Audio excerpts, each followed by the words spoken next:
Cool Figure TV. Revolutionary salute. Revolutionary salute.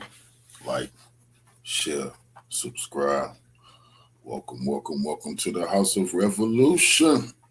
You know I'm your humble host, the Yamin of Revolution. We got a World War III alert. Who killed Senator Graham? Who done it? But before we get into that, y'all be sure to wipe y'all feet. That means hit the like button. You in the House of Revolution. Like, share, subscribe, support the platform, y'all. Well, we got to get right into this. Who done it? And will the nukes fly over it? Let's get to the content. Salute. Did Russia really set its sights on U.S. Senator Lindsey Graham? A question now circulating after Moscow publicly criticized remarks he made about the war in Ukraine. Speculation has erupted asking whether Russia, Iran, or another actor could be responsible for Lindsey Graham's sudden death, a claim fueled by previous threats, arrest warrants, and heated rhetoric directed at the senator by foreign state media. Dark and difficult questions are now being raised about the circumstances of Graham's death, as analysts and commentators examine past threats, viral videos, and diplomatic tensions to determine whether this was natural, criminal, or politically motivated. Social media posts and commentators have seized on reports and inflammatory remarks, some claiming the IRGC wanted him dead, to suggest a chilling timeline in which threats were followed by the senator's sudden passing just a week later. Right-wing activist Laura Loomer has publicly linked Senator Graham's recent trip to Ukraine to his death, arguing that his outspoken support for Kiev and meetings with Ukrainian leaders may have made him a target for hostile actors. Republican Senator Lindsey Graham, a close ally of U.S. President Donald Trump, has died at the age of 71. Now, somebody poisoned him in Ukraine yesterday. That's a fact. Who did it? Was it the Iranians and the Russians? Iran is taking credit. Was it the Mossad, the CIA, Zelensky? Do they want to blame it on Russia and Iran to drag the whole world into World War III? But he definitely was poisoned. He definitely was killed. No matter how the U.S. tried to lie and say it was a sudden illness, the whole world know they're full of shit. His office released a statement saying he died on Saturday evening following a brief and sudden illness. Graham, a prominent South Carolina politician and close ally of Donald Trump, has long been one of the most influential voices in U.S. politics.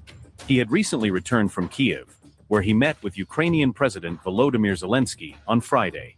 Amid the speculation, Laura Loomer made unverified claims about Graham's reported death and raised questions about possible foreign involvement. The right-wing activist also called for an investigation, pointing to recent Iranian threats against Graham. For now, the situation remains clouded by uncertainty, and the most responsible approach is to rely only on confirmed reporting.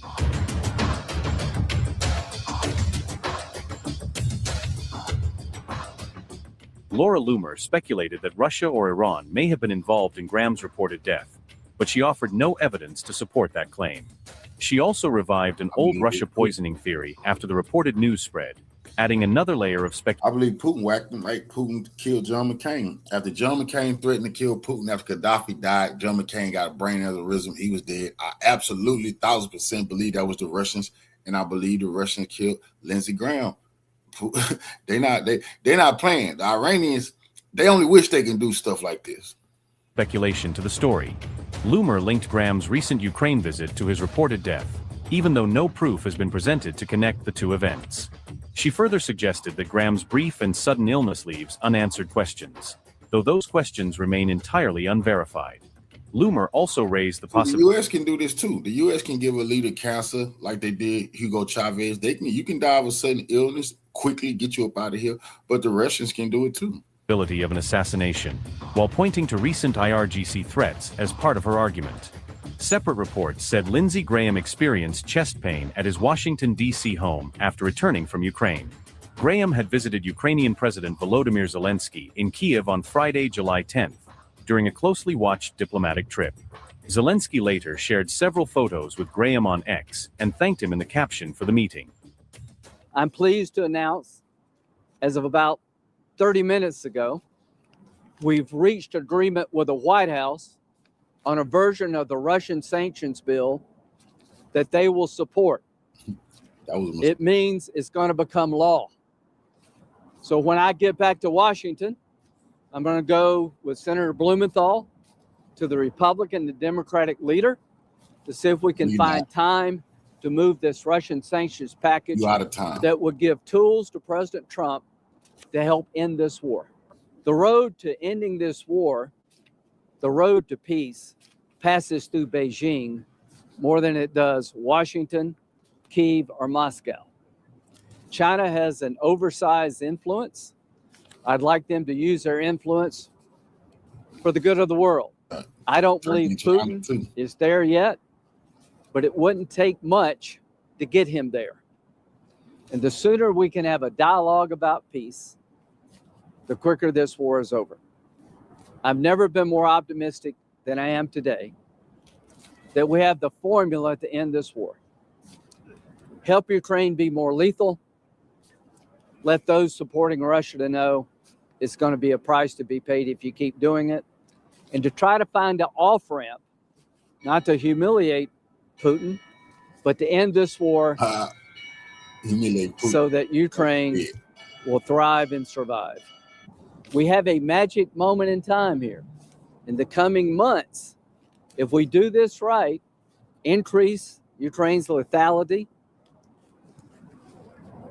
get people to help us with Putin rather than propping him up, we can end this war. Happy birthday. Thank you very much.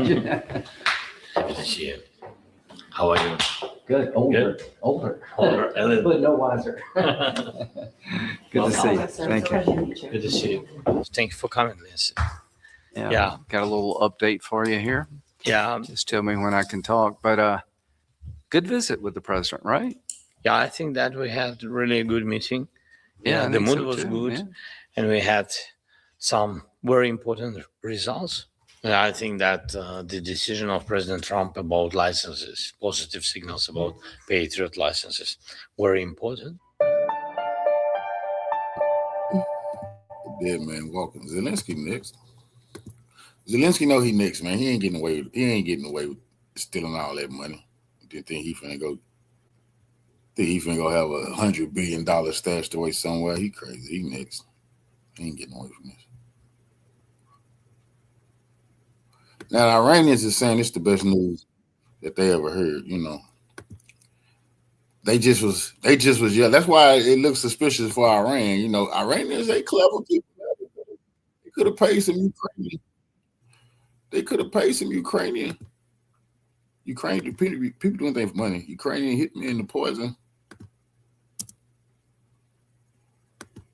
Might have been some Iranian black man. People say they wanted revenge yesterday, all in the damn streets, man. The people's yelling for revenge. Nigga, today, one of the biggest warmongers in history, Lindsey Graham, is dead, man. God is good. 2026. And but he definitely was murdered. That's one thing we ain't playing no games. We not letting the U.S. See, they want to act like they all powerful to say he died peacefully of a heart attack. That's a lie. He died painfully of being poisoned.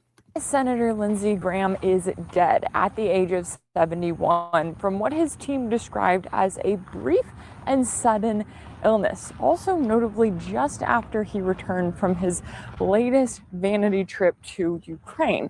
That trip included a notable visit to a Ukraine drone facility, which was used by his team as this big photo op. Definitely interesting to see that drone facility. Now these drones was killing a lot of innocent people. See, they done lost the war, man to man. Who gonna take? They losing that. So now they have a campaign of terror, hitting school buildings, terrorizing innocent people. And Lindsey Graham was over there to celebrate the terrorizing of Russian civilians. That's what this drone shit all about. Terrorism. That's it. No military strategy, not on their behalf, just terrorism. And he went over there to say, okay, we're gonna fund more terrorism to kill more civilians. This is what all this bullshit was about. The Russians blew this facility. This is a private, secret facility, y'all. But Lindsey Graham, dumbass, led the Russians straight to it because ain't no U.S. senator going to Ukraine without Russians watching his ass from the moment he come to the moment he leave.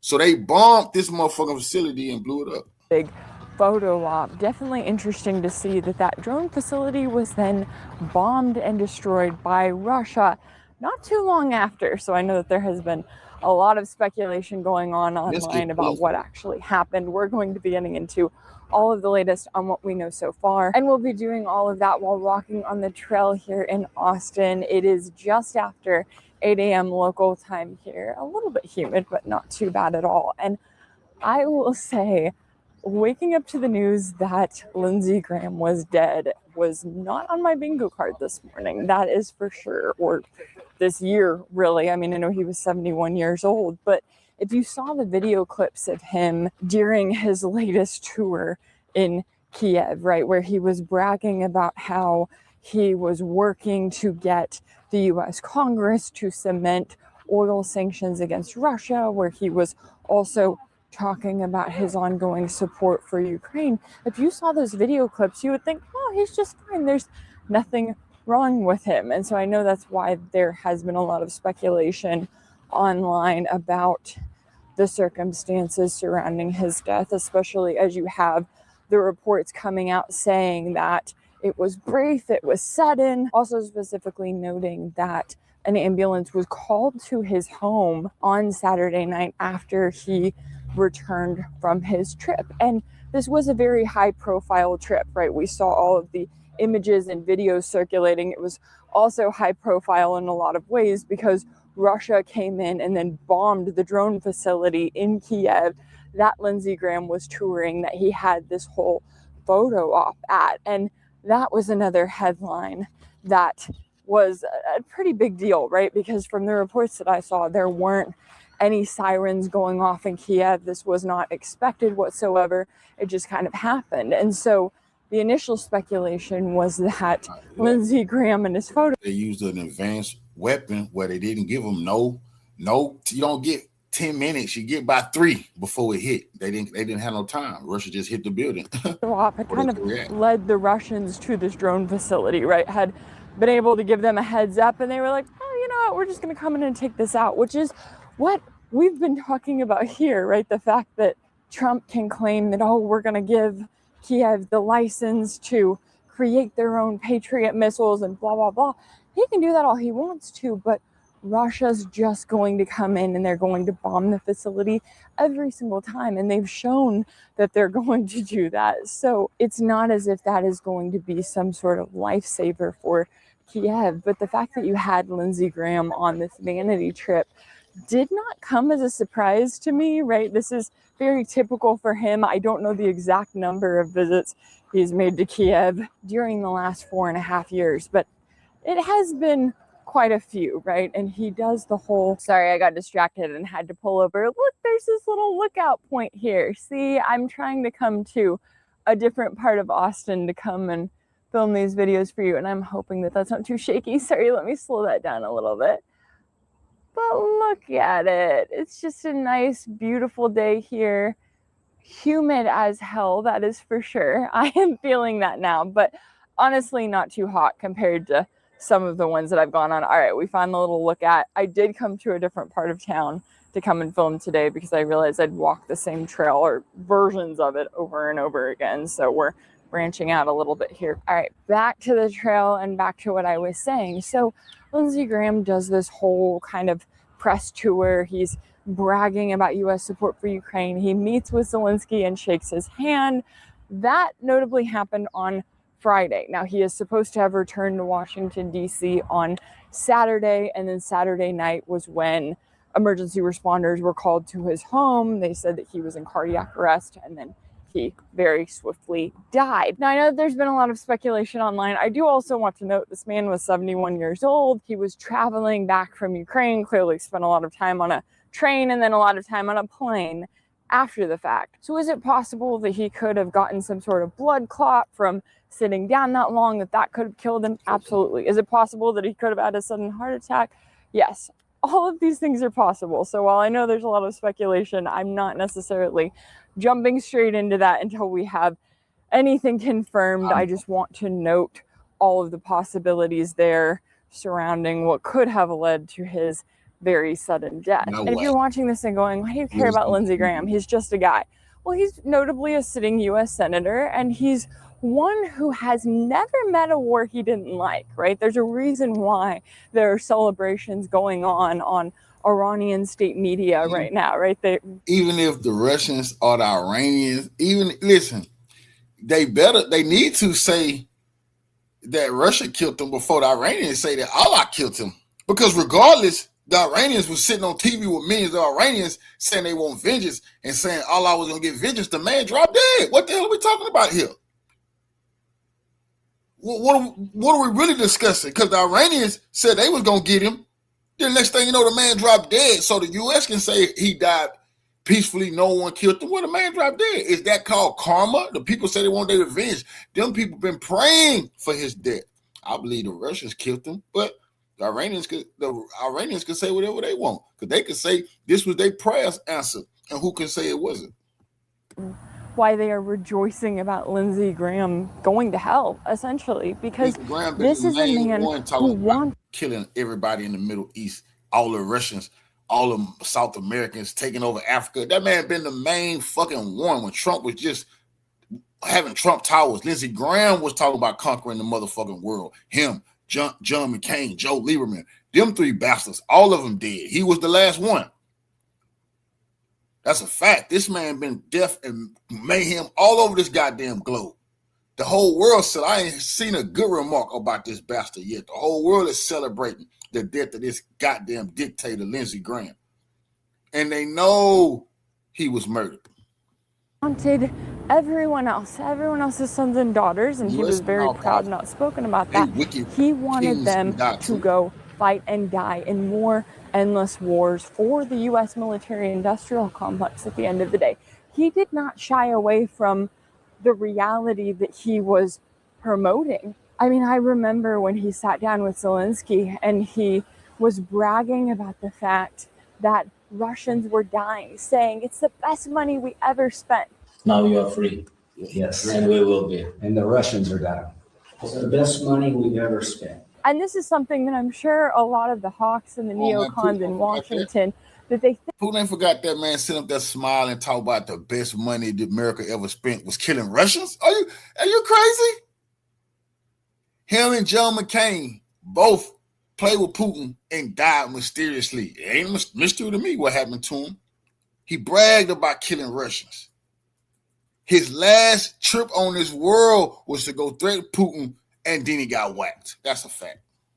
Think about, but it's not something they particularly say out loud. And yet Lindsey Graham said it. He had no problem saying any of that out loud and really promoting it to the world just how much he loved more and more endless war. All right, the bridge that I'm walking on right now is one of the newer Austin installations that just opened up. I think within the last 6 months. I've been on it a few times, but not quite all the way around. So we're gonna see how far we can get into this loop, but it's a pretty long trail all the way around.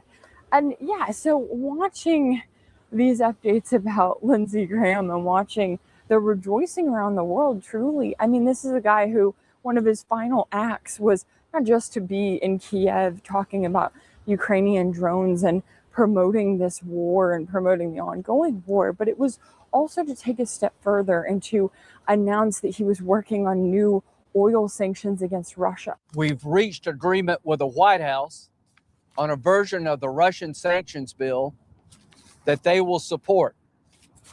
It means it's going to become law. So when I get back to Washington, I'm going to go with Senator Blumenthal to the Republican and Democratic leader to see if we can find time to move this Russian sanctions pact. We don't even know that he made it back to D.C. Russia could have blew that fool up in that drone factory where he was at bragging and holding meetings. He could have died in a bunker in Ukraine, anything. They just telling us, because they got to tell you he dead, because he died. They're just telling us he died of a heart attack suddenly in his home peacefully in D.C. That's just what they're saying. But we know his ass was just in Ukraine talking shit at a secret drone factory that we know was bombed and was blown up.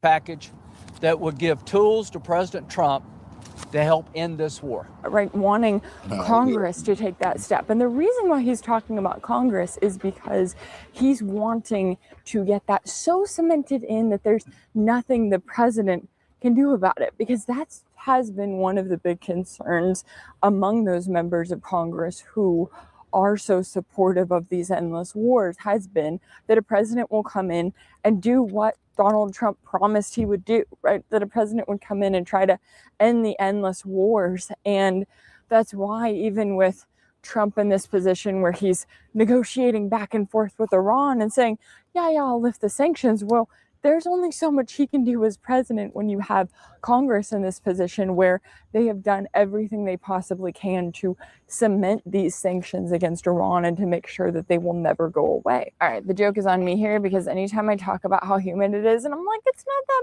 bad, it then immediately catches up to me.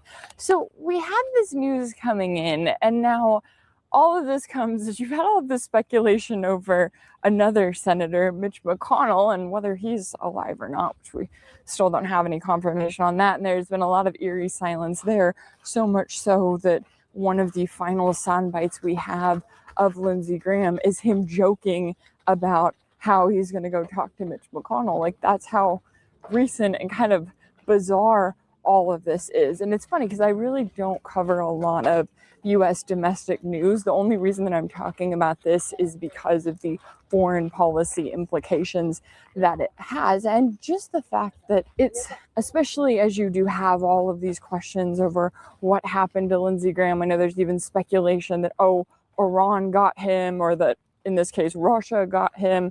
Obviously, we don't fully know what happened. But I do think it's notable that there are so many people around the world celebrating because they are reminded that he was the worst of the worst, that he never met a war he didn't like. And he was truly the face of so many in Washington who support these endless wars, right? Who support this illegal war of aggression against Iran, who are fully in support of the fact that the Trump administration, despite making a ceasefire agreement and agreeing to this memorandum of understanding, has not followed it. That's the same thing happened to John McCain when they overthrew the democratically elected president of Ukraine, who was down with Russia, Yanukovych. They overthrew him. McCain went over there talking all that shit. They killed Gaddafi, threatened Putin. He was in Ukraine like this fool was, talking shit. Next thing you know, he was in the U.S., died of a brain aneurysm, boy. Russia don't play. You can't be going in their backyard playing around. They got too many spies, too many different scientific techniques to get you up out of here. That's what happened to Lindsey Graham. Talking all that shit in Ukraine, threatening Putin, came home and died. For a single day, and has continued to support its violations over and over again, right? They are the reminder of the fact that this class is so loyal to the Zionists in Israel that they will gleefully support an ongoing genocide against the Palestinians, and they will support. And ain't nothing the U.S. can do. What the U.S. gonna do? The U.S. You think the U.S. gonna come out and say that Russia assassinated one of the most powerful U.S. senators? That's the act of war. What you gonna do about it? You want to go to war with Russia? Hell no. They want to use Ukraine to fight Russia. They don't want to fight Russia, or the nigga Russia will start fighting the U.S. head up. Then it's gonna be bad. Targeting of civilians on a daily basis from Gaza to Lebanon. They have no problem with that. They do not lose a minute of sleep at night over it. To all the isolationists, I don't believe. Forget it. I'm not with you. I'm with Israel. I will be with Israel to our dying day. And this is especially notable as we're watching as the U.S. is jumping right back into this war against Iran, right? We saw the U.S. carry out another round of strikes. We then saw Iran respond with strikes. And they've really ramped up their responses. We're seeing they're now targeting U.S. bases across the region, targeting a number of countries where before it was much more limited. And now, on top of that, they have once again closed the Strait of Hormuz until this aggression comes to an end. Now, I'm curious to see what that end point looks like, whether they mean an end to the war this time around, whether they just mean an end to the latest U.S. round of strikes. But we are seeing a significant escalation there. And it's also interesting to me that we are seeing this escalation, but it almost feels like it's barely hitting the media radar, And like people have just kind of become desensitized to it, right? They're like, oh, the US is bombing Iran, Iran is bombing US bases in the region. Like they just kind of shrug it off as if it's old news, as if it's another trip from Lindsey Graham going to Kiev and bragging about Ukrainian drones. But we are seeing significant escalations all around, from the war in Iran to the ongoing war in Ukraine, despite kind of what is being reported. I do think that when it comes to Iran, we're likely to continue to see more escalation there. I'm kind of curious how the US is going to ramp up things in the next week or two. Clearly, they're not done with this. Clearly, Iran is making it known that they are going to respond. At the same time, we're also seeing significant escalation when it comes to Russia and Ukraine. You know, the media is trying to present it as though Ukraine and its drones, that is going to be the turning point in this war, that is going to be what brings Russia to its knees. And I have seen Ukraine report that they were able to take out 21 Russian tankers. I have not seen confirmation from Russia's side on that. I actually have a couple of guests coming up this week that I'm looking to speak more about that with and get more in depth on that. So just know that that is on my radar, that I have seen those reports and kind of those comments of people asking about that. I have not personally seen confirmation on it, but I do think that there is a real effort going on right now, especially here in the West and on the Ukrainian side, to make it look as though they are dealing more of a blow to Russia than they actually are, right? That's why you have Lindsey Graham being like, look at these Ukrainian drones, look at these Ukrainian missiles, look at everything that they're able to accomplish.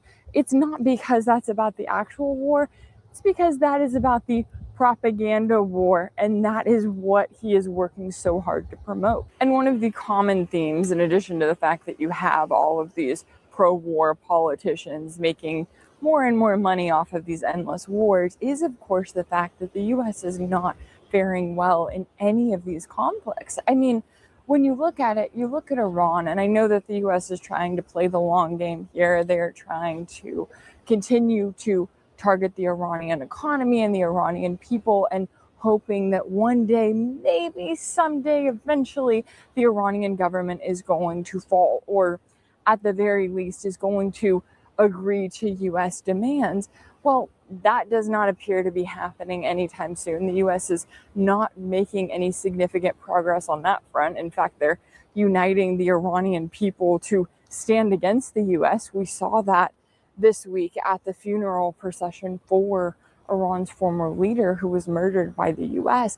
But in addition to that, when you look at Ukraine and you look at the balance of power on the battlefield there, we are reminded that there's really not much the US can do here, that they do not have the cards, and that in a lot of ways, Russia is playing the long game and waiting it out, yes, but also continuing to target Kiev's supply lines and their gas stations and their front lines. I mean, all of the different aspects of this war continue to work together. And so losing someone like Lindsey Graham, that is a massive loss for the pro-war party, because that man was in favor of all of the wars and wasn't hiding it. I go back to South Carolina. I'm asking them to send their sons and daughters over to the Mideast. What I want you to do in the Mideast, to our friends in Saudi Arabia and other places, step forward and say, this is my fight too.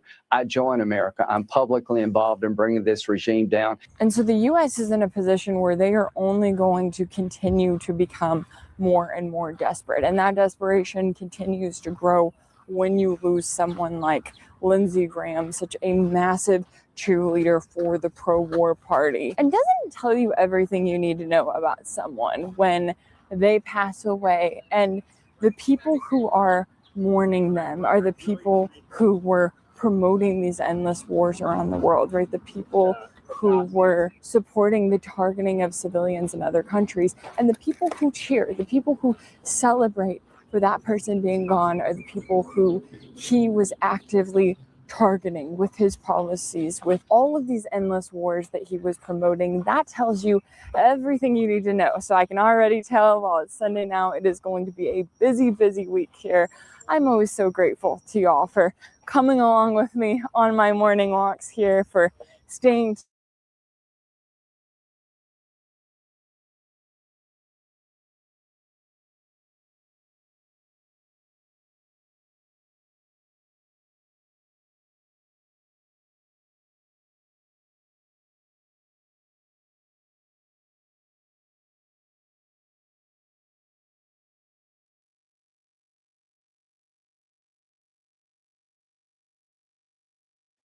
Garland Nixon here, and we're going to talk about here. We're going to talk about what happened with Senator Lindsey Graham. Apparently, we are told that he has expired, that he had a heart attack at home, but there were some other factors that I think should be taken into consideration. Let's talk with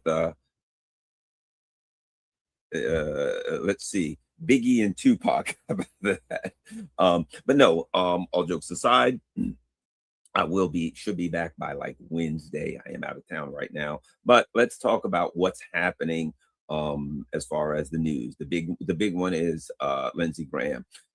Lindsey Graham, what we are told is that he was at home. We're told that some type of first responders were called. They responded. They attempted to revive him, and that he didn't make it, something to that effect, right? And but so let's look into some things that we should take into consideration here. Certainly, when you first look at it, as so many other things, you look at it and you're like, oh, so Tyler Robinson, huh? But he was running around with a long gun, and then you look at the Tyler Robinson, you look at the video, right? And they're like, yeah, see this video where he's limping? Clearly, he has a long gun in his pants. I'm not saying that I know for sure that Tyler Robinson did or didn't do it. I'm just saying, when it comes to these things, there's always a lot of things that you have to take into consideration, right? When you look and you're like, here's the video of him limping where clearly he has a long gun in his pants, and he limps, then he bends both knees, then he limps, but the other leg is the one that he's limping on. I'm like, he can't decide which leg he wants to limp on. And where's the gun? That would kind of be, and you look and you see things that don't make sense, and you just say, I don't know. Maybe it was a transferry thing, whatever. I don't know. But why do I keep seeing things that don't make sense? Maybe it's me. Maybe things happen that don't make sense in these instances, right? But one thing's for sure, it's reasonable to ask questions. It's always reasonable to ask questions. Let us get started right here. Let us go in to history a little bit. Not saying that this has anything to do with it, but let us take a look. All right, let's start here. And maybe we'll get a little bigger view. No, that's not a bigger view. How about we do it this way? There we go. Republicans, Democrats unite to slam Lindsey Graham for calling for Putin's assassination. The senator from South Carolina defended his reckless tweet on Friday morning, telling Fox and Friends that Putin is destroying Russia and you need to take this guy out by any means possible, right? Any means possible. So that was always Lindsey Graham, right? He was over the top. He was the one that said, let's kill more civilians. Let's use nuclear weapons on Gaza. Let's do it like we did, wherever, but destroy everything in Gaza, right? He was sometimes, to be quite frank, with Lindsey Graham, I got the feeling that he was trying to be the most macho guy in the room, almost like he was trying to make up for something, if you know what I mean. No, all jokes aside, let's be straight out. The guy's dead, let's be honest. Lindsey Graham apparently was one of the, the fact that Lindsey Graham was a closeted, semi-closeted gay person was one of the most poorly kept secrets in Washington, D.C., right? Everybody knew that, the media would refer to him as a bachelor, which yes, technically he was a bachelor, but the truth is he was gay. I knew people from my times on Capitol Hill and my times around Washington, D.C., and in the media who knew of his circumstances, right? of his gay circumstances, just like I knew people, and I could go on with names, Condoleezza Rice, other people, right? That these things were hidden, but people around Washington, D.C., everybody knew it. It's just that the truth is nobody made any noise about it because nobody really cares. I don't want to talk about that stuff. I don't want to talk, about his sexuality or any of that. You know what I mean? And I don't want to talk about that stuff. The only thing I will, not in the context that I care, but in the context that how does it affect the overall circumstances of Americans? And I think in a way, if we're honest about it, we have to say this. Sometimes, I'll put it to you like this. I grew up with guys who try to be really, really tough. They're the bad guy. They're the tough guy. They know everything. They're stronger. They're meaner than everybody. And as I grew up, what I found out was oftentimes those guys were kind of soft. They were kind of weak, right? And that this tough guy outer image was a way of making up for their fear and weakness. You know what I'm saying? And I'm sure you've seen that. People who they're yelling, they're telling everybody what to do, they're abusing other people, they're being mean to other people, they're disregarding everybody else. Oftentimes, those are people who feel internally extremely weak and frightened. And they make up for that by acting the opposite, by pushing people around and yelling at people and trying to act tough, right? Oftentimes, what we see in a human being is a mask, persona, right? Where did the word personae come from? My understanding, it was Greek, and that was the mask that you wore when they had the Greek plays and stuff. A person wore a mask, right? And that mask had like a little horn kind of thing where the hole for the mouth was to kind of make the voice go out further because, you didn't have microphones and speakers back then, right? So your persona is a mask, right? But what is a mask for? It's to hide what's underneath of it, right? So we wear a mask to hide what's underneath of it. And part of the idea of the Zen philosophy, as it were, and other philosophies of enlightenment are to get around that mask, right? So you don't have to hide, you just accept reality for what it is. The mask of reality, the mask of who you are, accept it for what it is, right? So why do I say all of that? It is my opinion, I'm not saying, I'm not a psychiatrist or anything else, but it is my opinion that Lindsey Graham, being a closeted, semi-closeted gay person, actually in his professional life, fully closeted gay person, in Washington, D.C., in a Republican Party that's everything's macho and manly, right? In an imperial environment, and the foreign policy is the macho manly thing. We tell everybody what to do. We're tough. We're mean. Everybody has to listen to us.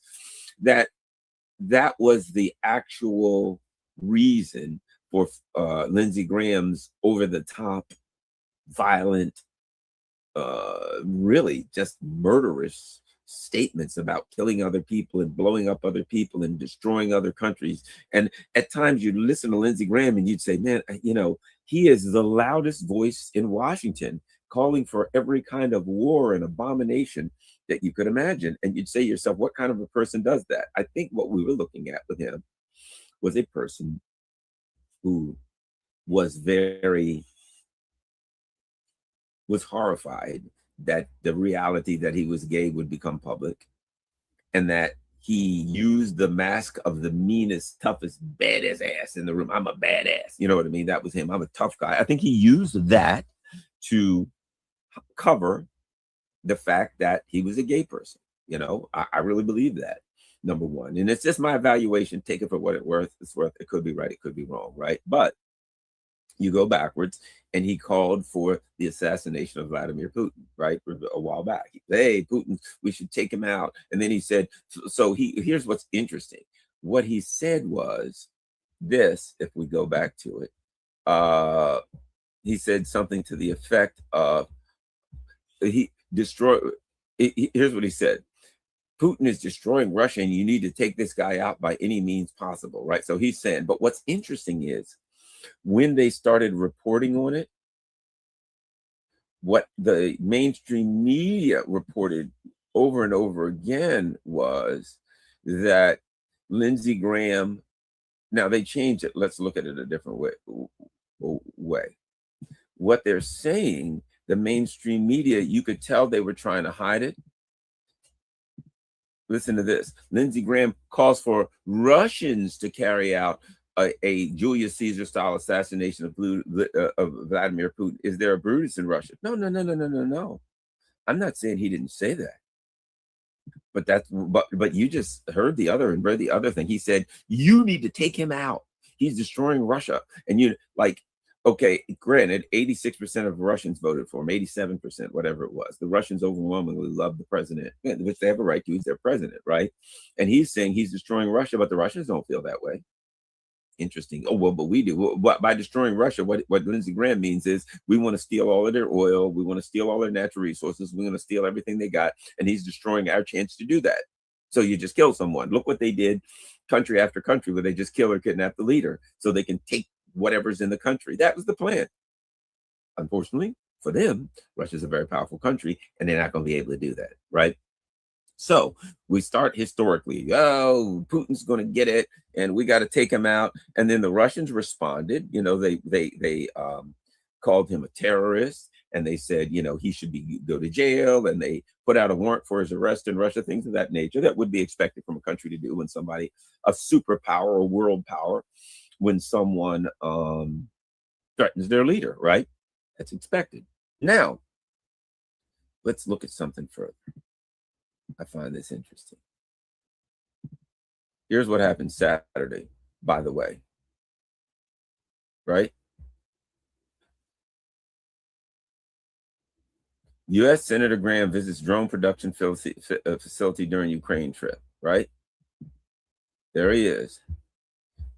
He's in a drone production facility. It looks like it's probably underground. You know, now here's what you know. If there is a drone production facility in Ukraine, that it is a secret because, of course, if the Russians find out where it is, they're going to blow it up. As any war, you know what I mean? If your enemy is making weapons somewhere and you find out where they are, you're going to attack that. And the Russians have made it clear recently. We're finding out wherever things are, and we're going to attack them. Now, there's a couple things as a former investigator that I'll tell you are probably what would make this probably not a wise move. Not a wise move to do this, right? And to release, and they released this picture, right? Okay. There it is. U.S. Senator Graham has visited a production facility belonging to Ukraine defense company Skyfall as part of his trip to Ukraine. The company manufactures many well-known drone models, right? A Ukrainian news agency citing Skyfall press service as reported by Europa Pravda. Skyfall said on July 11th, what was yesterday? July 11th. What day did Lindsey Graham die? July 11th. July 11th, that during his visit to the company's facilities, Graham was shown the development and manufacturing process for the heavy Vampire bomber drone, various modifications of the Shrike FPV drone, and P-1 Sun Shahed interceptors. Lindsey Graham was also shown new technological solutions soon to appear on the battlefield and was briefed on the company's training programs, which prepares pilots, techs, and instructors. Graham described the production facility as one of the most advanced in the world, said it would be a big mistake for the U.S. not to cooperate with Ukraine drones. He also met with Vladimir Zelensky, Mike McFaul. Oh, God. Went, you know, in Russia, they literally call him Mike McFool. I've heard that. I'm just saying not. I don't know if the government calls that, but I've heard that said, and it's been said for years in far as private citizens. He reached an agreement with the White House sanctions bill. So there we go. Blah, blah, blah. July 11th, he goes to a, now, let's look at this picture for 1 second. Couple of things here. You have Lindsey Graham, right? But around him, there are a number of people, and using AI, using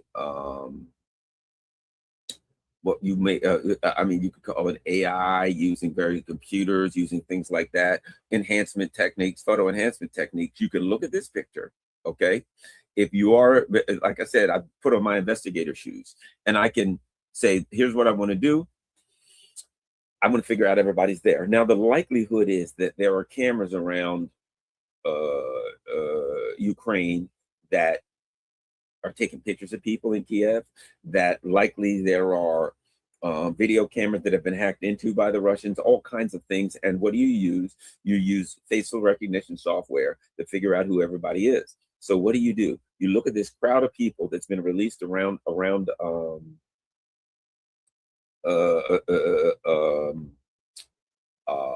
Lindsey Graham, and you let your facial recognition software ID them all, everybody. So now you know who is with him, right? Number one.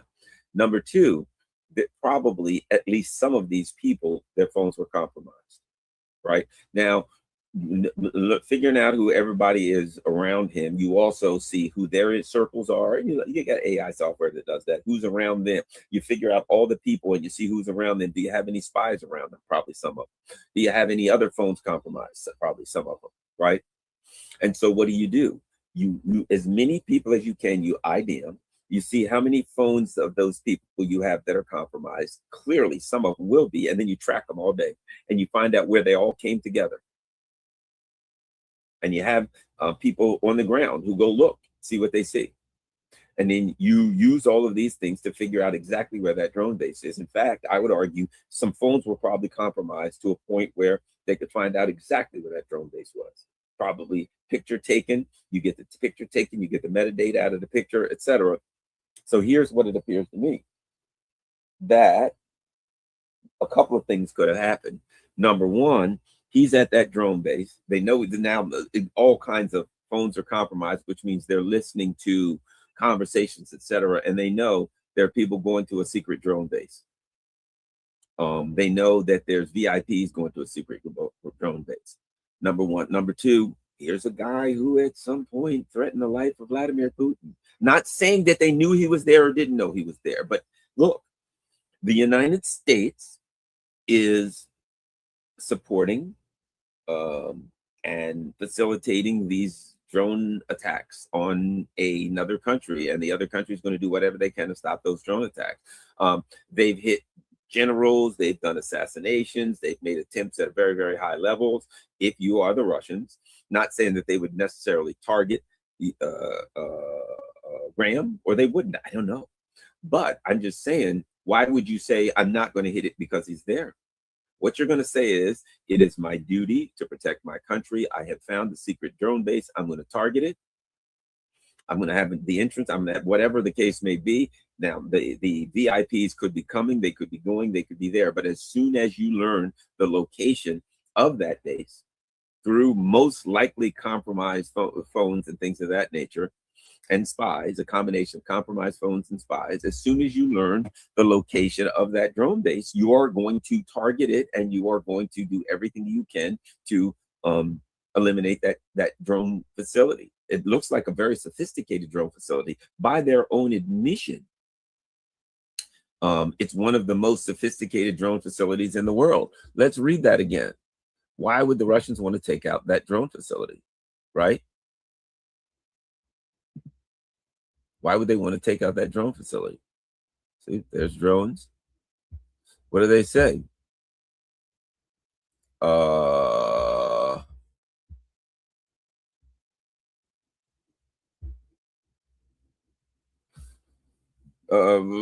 The development and manufacturing process for the heavy Vampire bomber drone, modifications of the Strike FPV drones, P1, okay. New technological solutions soon to appear on the battlefield was briefed on the company's training program, which prepares pilots, technician instructions. Described the facility, listen to this. He described the facility as one of the most advanced in the world and said it would be a big mistake for the U.S. not to cooperate with Ukrainian drones, right? So he makes it clear that this is a priority target, right or wrong.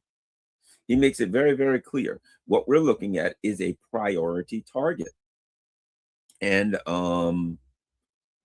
if you are the Russians and you've had a lot of drones fired at you, you've had a lot of drones fired at personnel, you've had drones fired at civilians, your job, if you are the Russian military, is to take out drones right now, to take out military industrial facilities. That's what happens in war.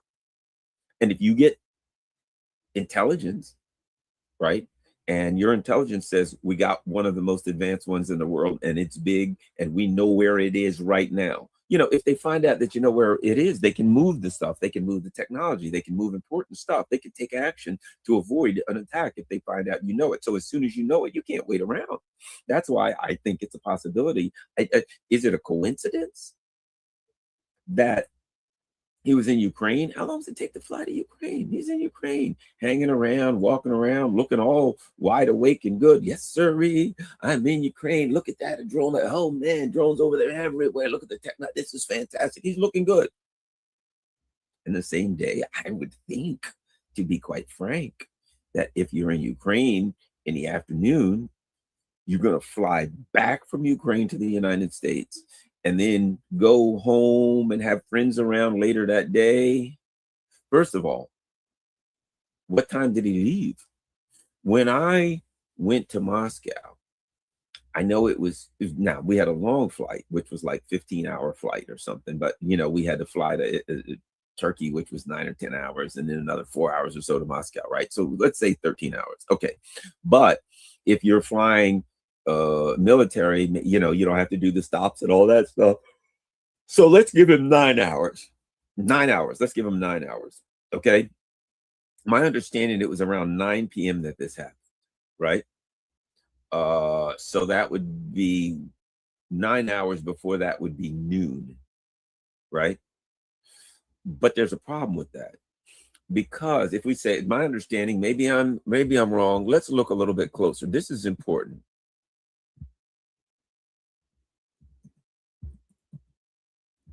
I'm going to see if I can find the actual time of death, because as a former investigator,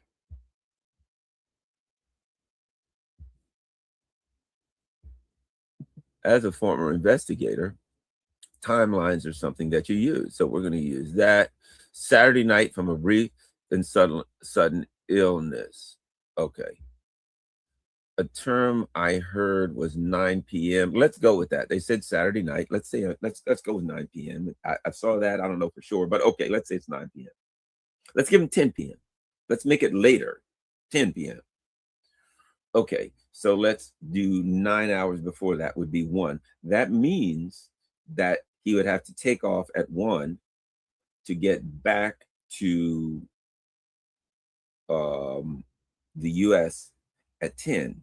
But that wouldn't account for him getting home. Let's say, now I don't understand when they say home.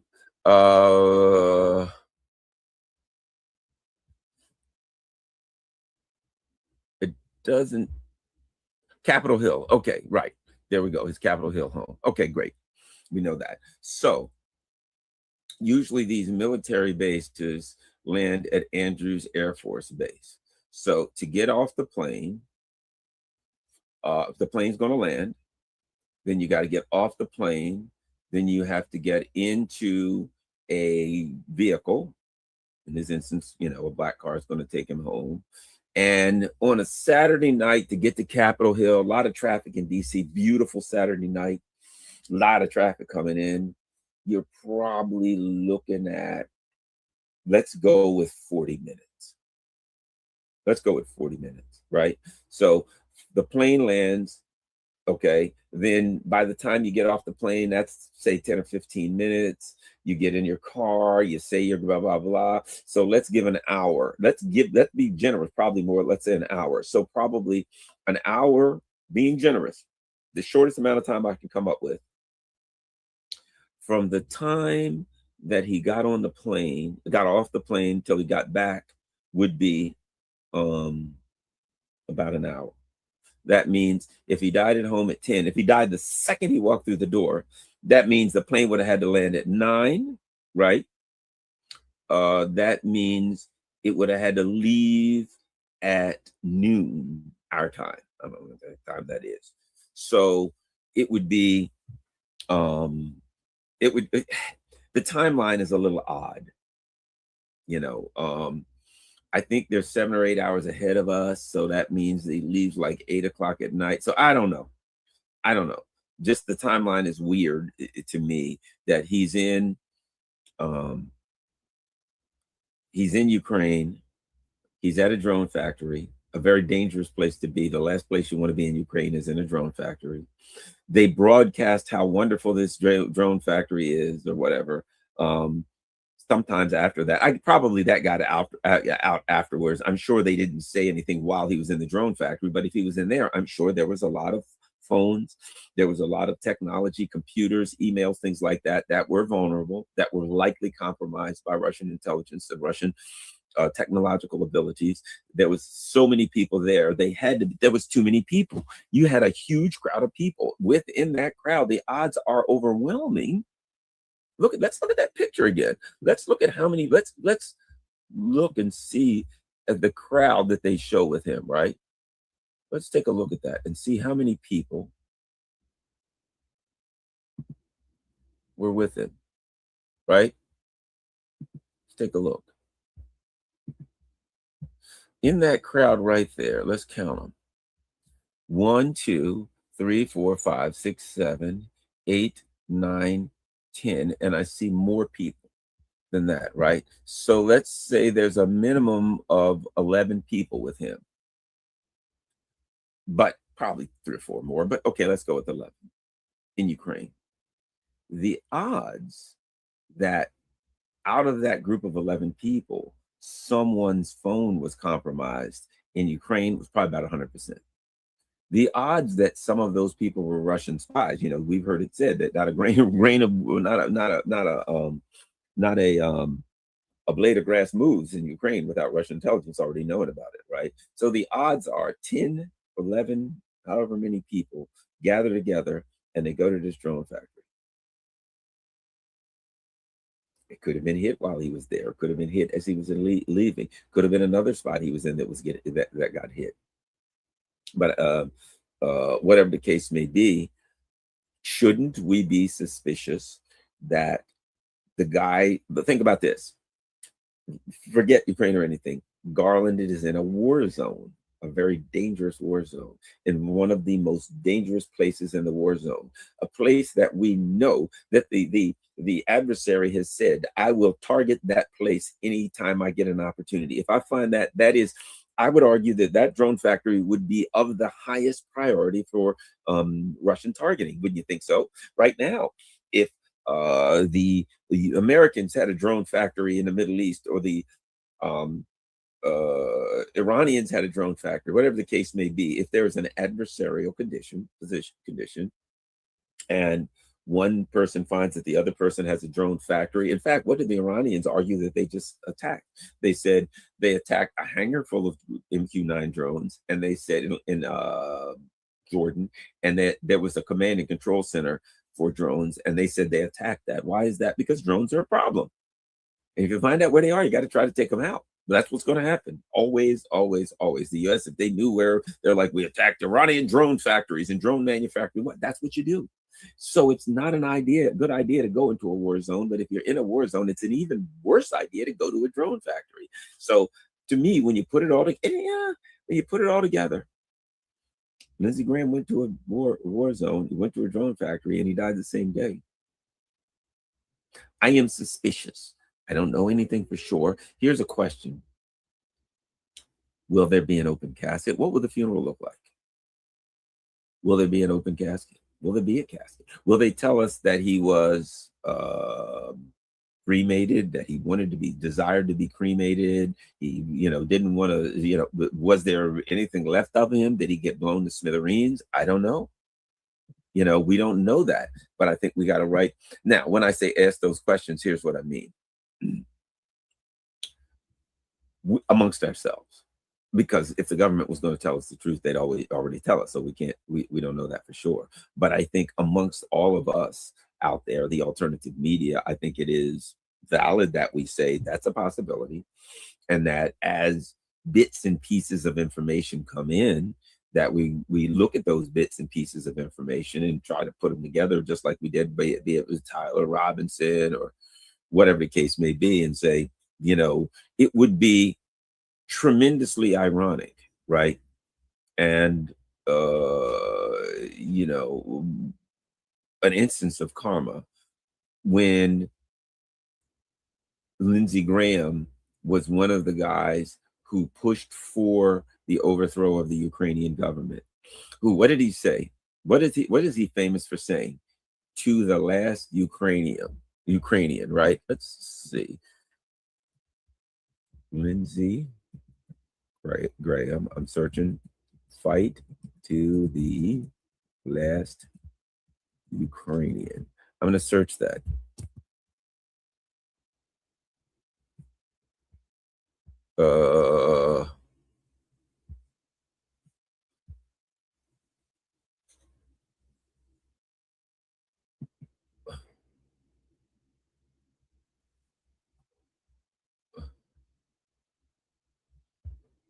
Well, I don't see anything on that, but here's something of consequence. Let's look at this. Again, Senator Lindsey Graham toward top secret Ukrainian spy factory days before his death, right? We look at that. During the visit, Graham met with Ukrainian President Zelensky. Now they're saying, but what's interesting is they say days before his death, right?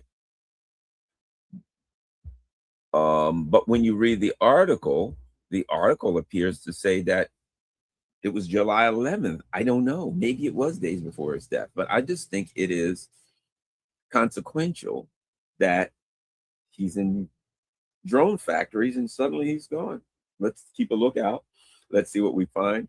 I don't know, but is it the Zelensky curse? You know, well, here's what's interesting too.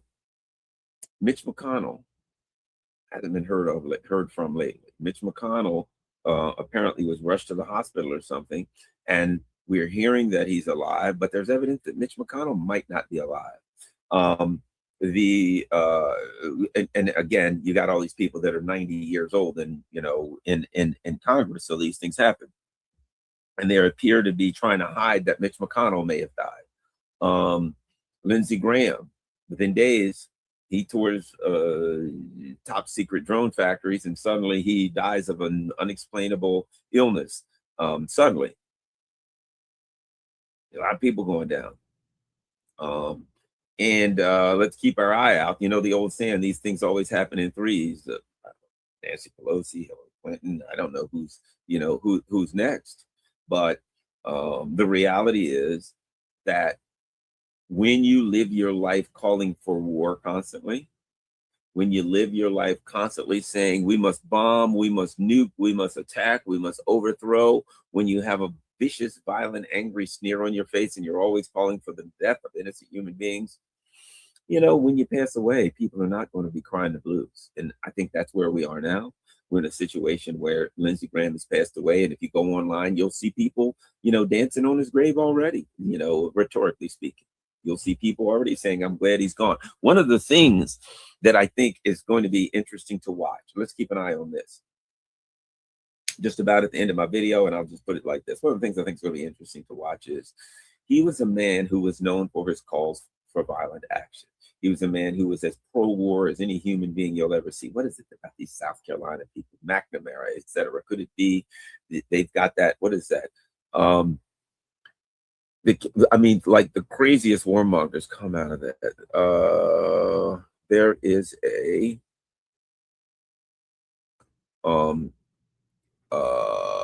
facility there that's really old, and it is the I forgot what the name of the group is, but there are people who I'll figure that out and I'll put it up later.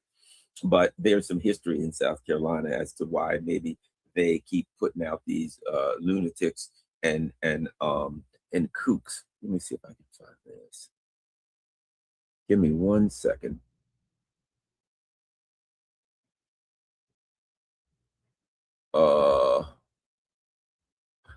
Wait a minute. That's what I'm looking for. That's what I'm looking for.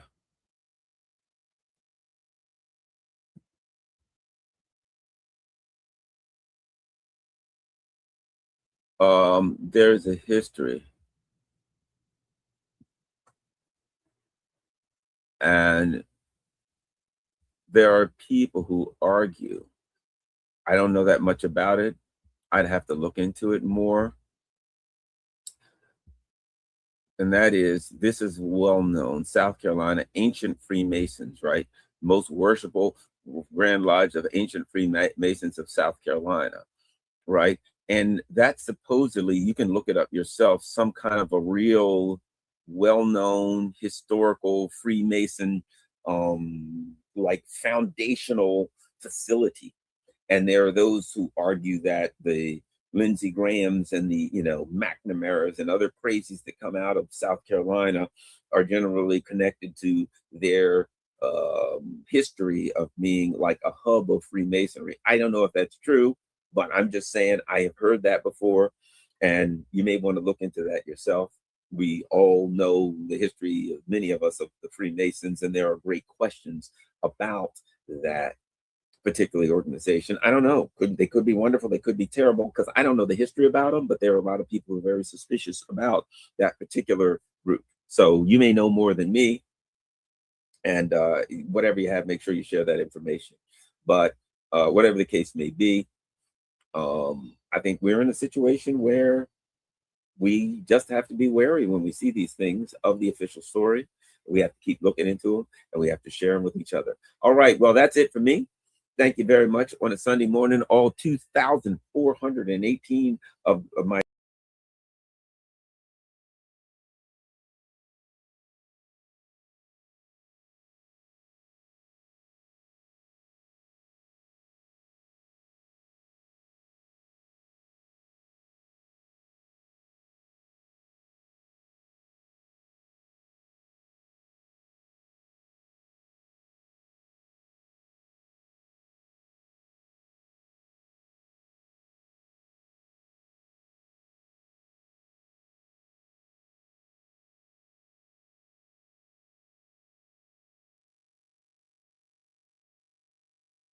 has perished in peculiar circumstances. Much speculation is growing around the world exactly how he met his demise, though there's not a lot of speculation as to where he is now, burning in the seventh circle of hell, as the war in the Persian Gulf, quite in line with Lindsey Graham's thinking, takes a turn for the dramatically worse, and the economic perils facing the rest of the world begin to yawn into a giant chasm, and a lot of people are dying. Lindsey liked dying people, especially children. He liked children. In fact, I last saw him wandering around with a children's toy in Disneyland. And as he's a childless man with no grandchildren or children, that was a bit peculiar. But then Lindsey was very peculiar. It's all coming up here on the Mother of All Talk Shows. Stay tuned.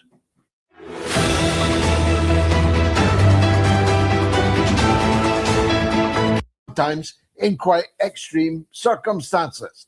And he didn't just use them in America. He certainly used them in profusion in the Ukraine.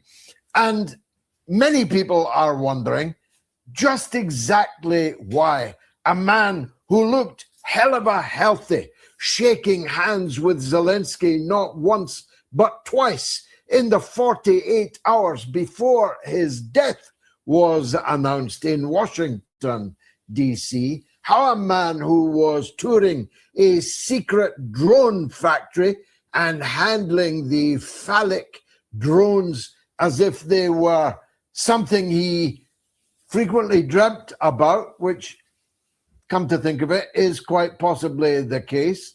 How a man who looked and sounded so healthy could, within hours of his return to the United States, be said to have died.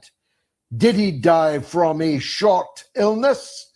Well, it was a hell of a short illness, a matter of a few hours. What kind of medical terminology is that?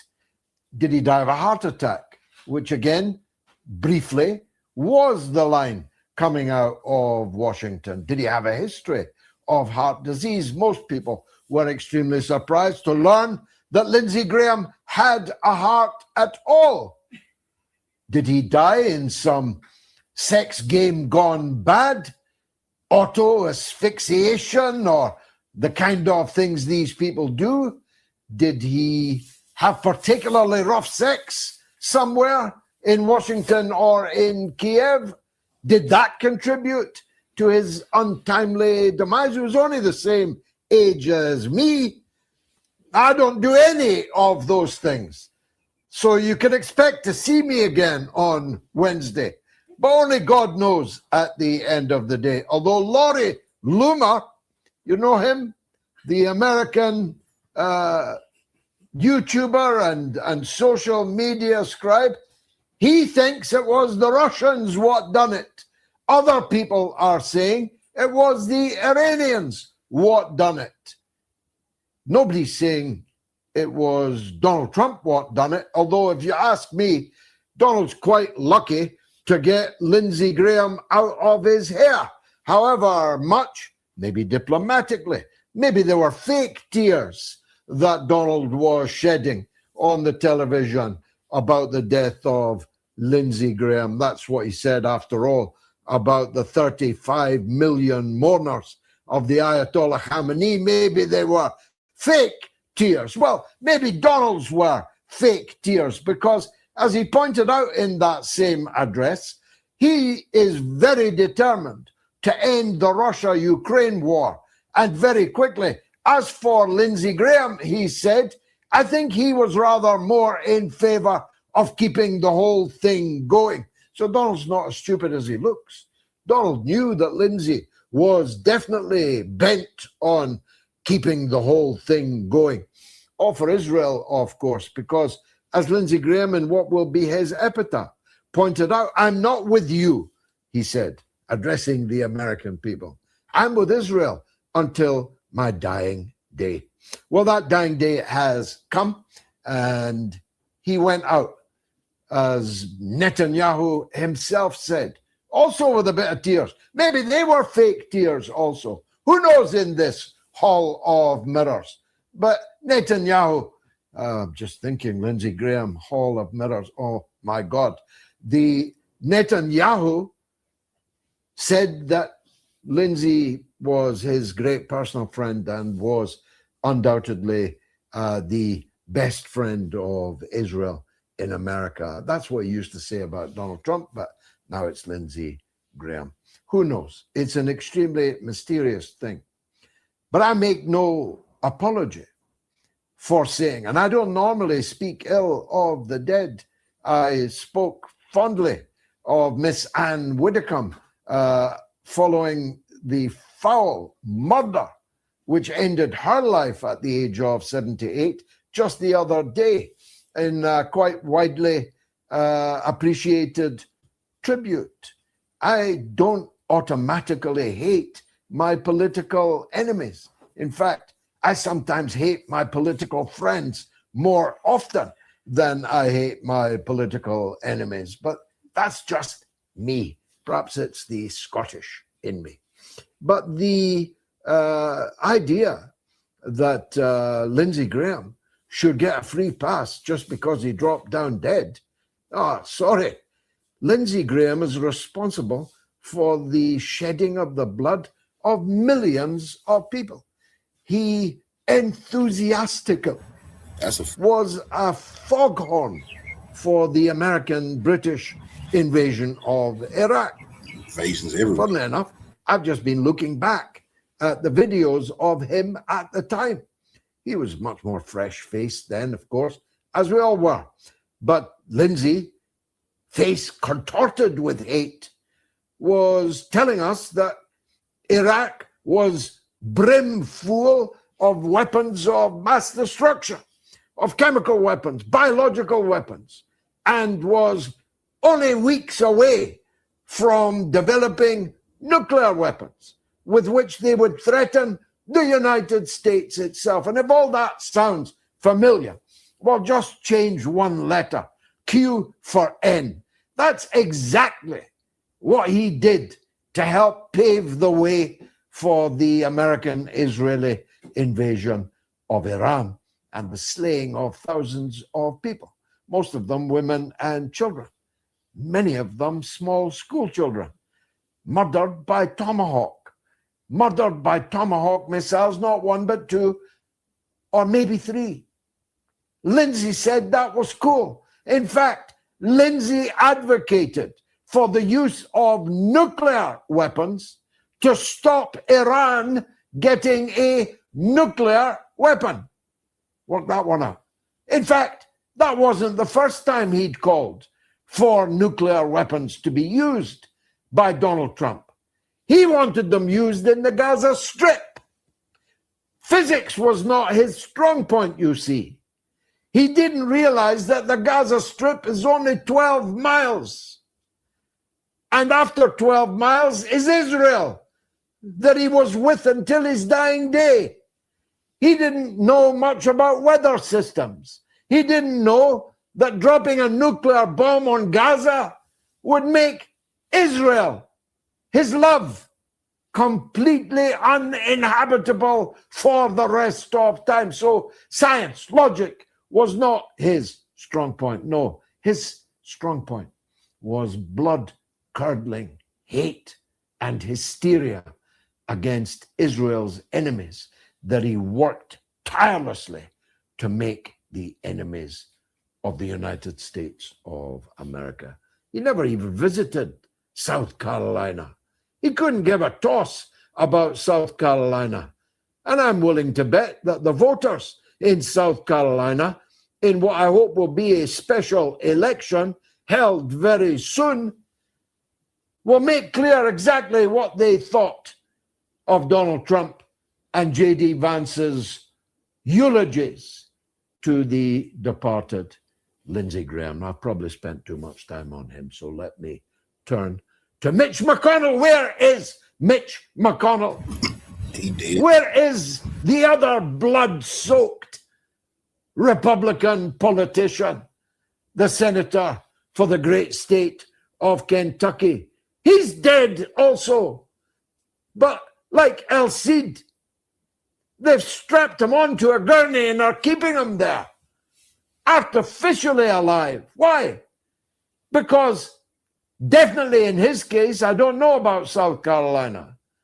If he dies before August the 10th, there has to be a special election to elect a new senator for Kentucky. Guess who's waiting in the wings to stand in that special election?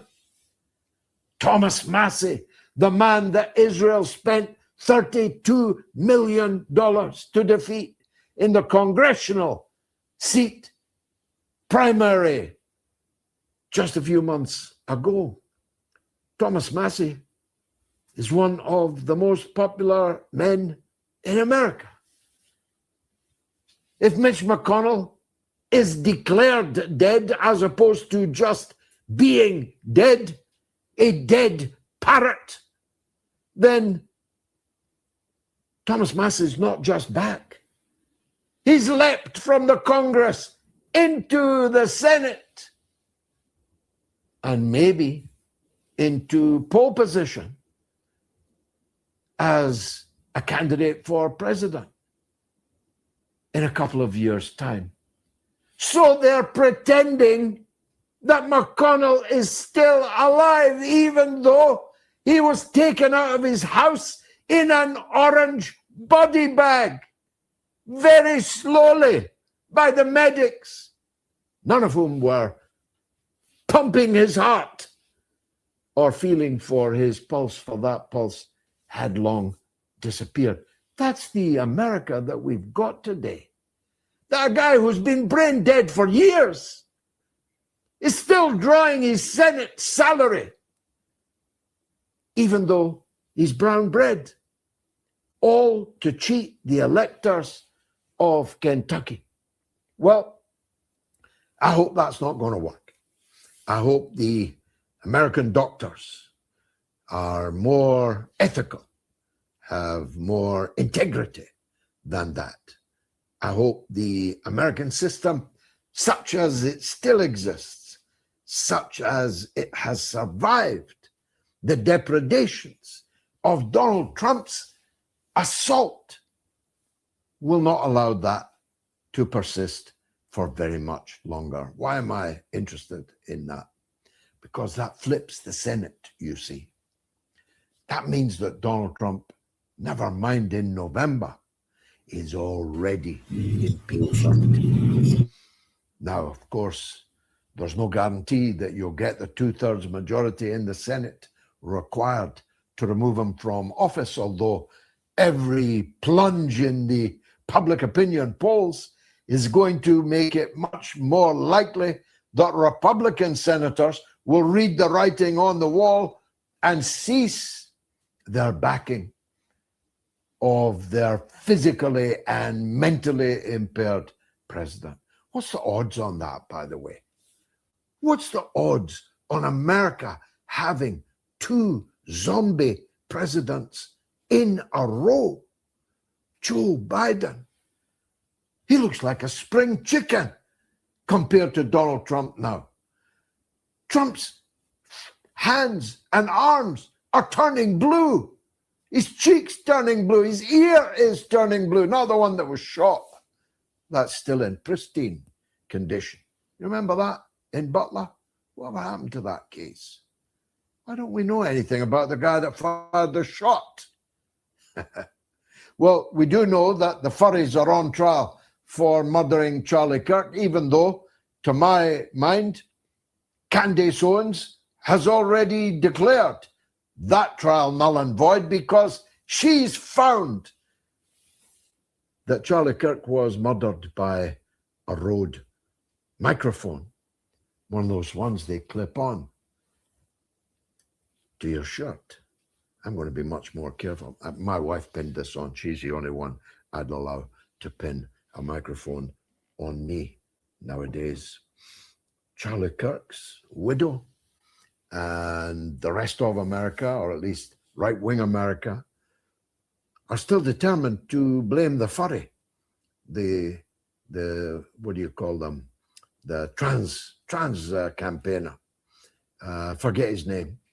But he's the guy that fired a blunderbuss a few hundred yards, and a blunderbuss packing a piece of ammunition that would have stopped an elephant, but which didn't even pierce the neck at the back of Charlie Kirk. They're all still trying to tell us that a guy that was already in custody was at the same time, or even later, sending a more or less full confession to his friend over the internet. If you believe that, you'll believe anything. And I've got a bridge in London that I could sell you. Turning to the Persian Gulf, we're about to hear from the master, Professor Morandi, so I shan't second guess him. I'll just make this point.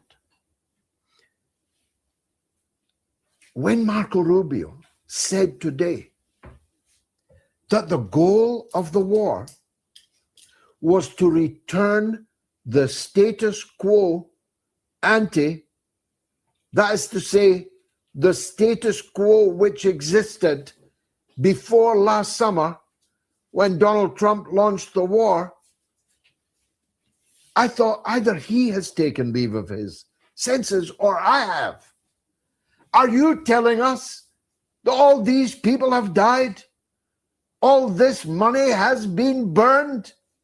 All this damage is coming down the pipe in the economies of the whole world so that you can achieve the situation that obtained before you began the war?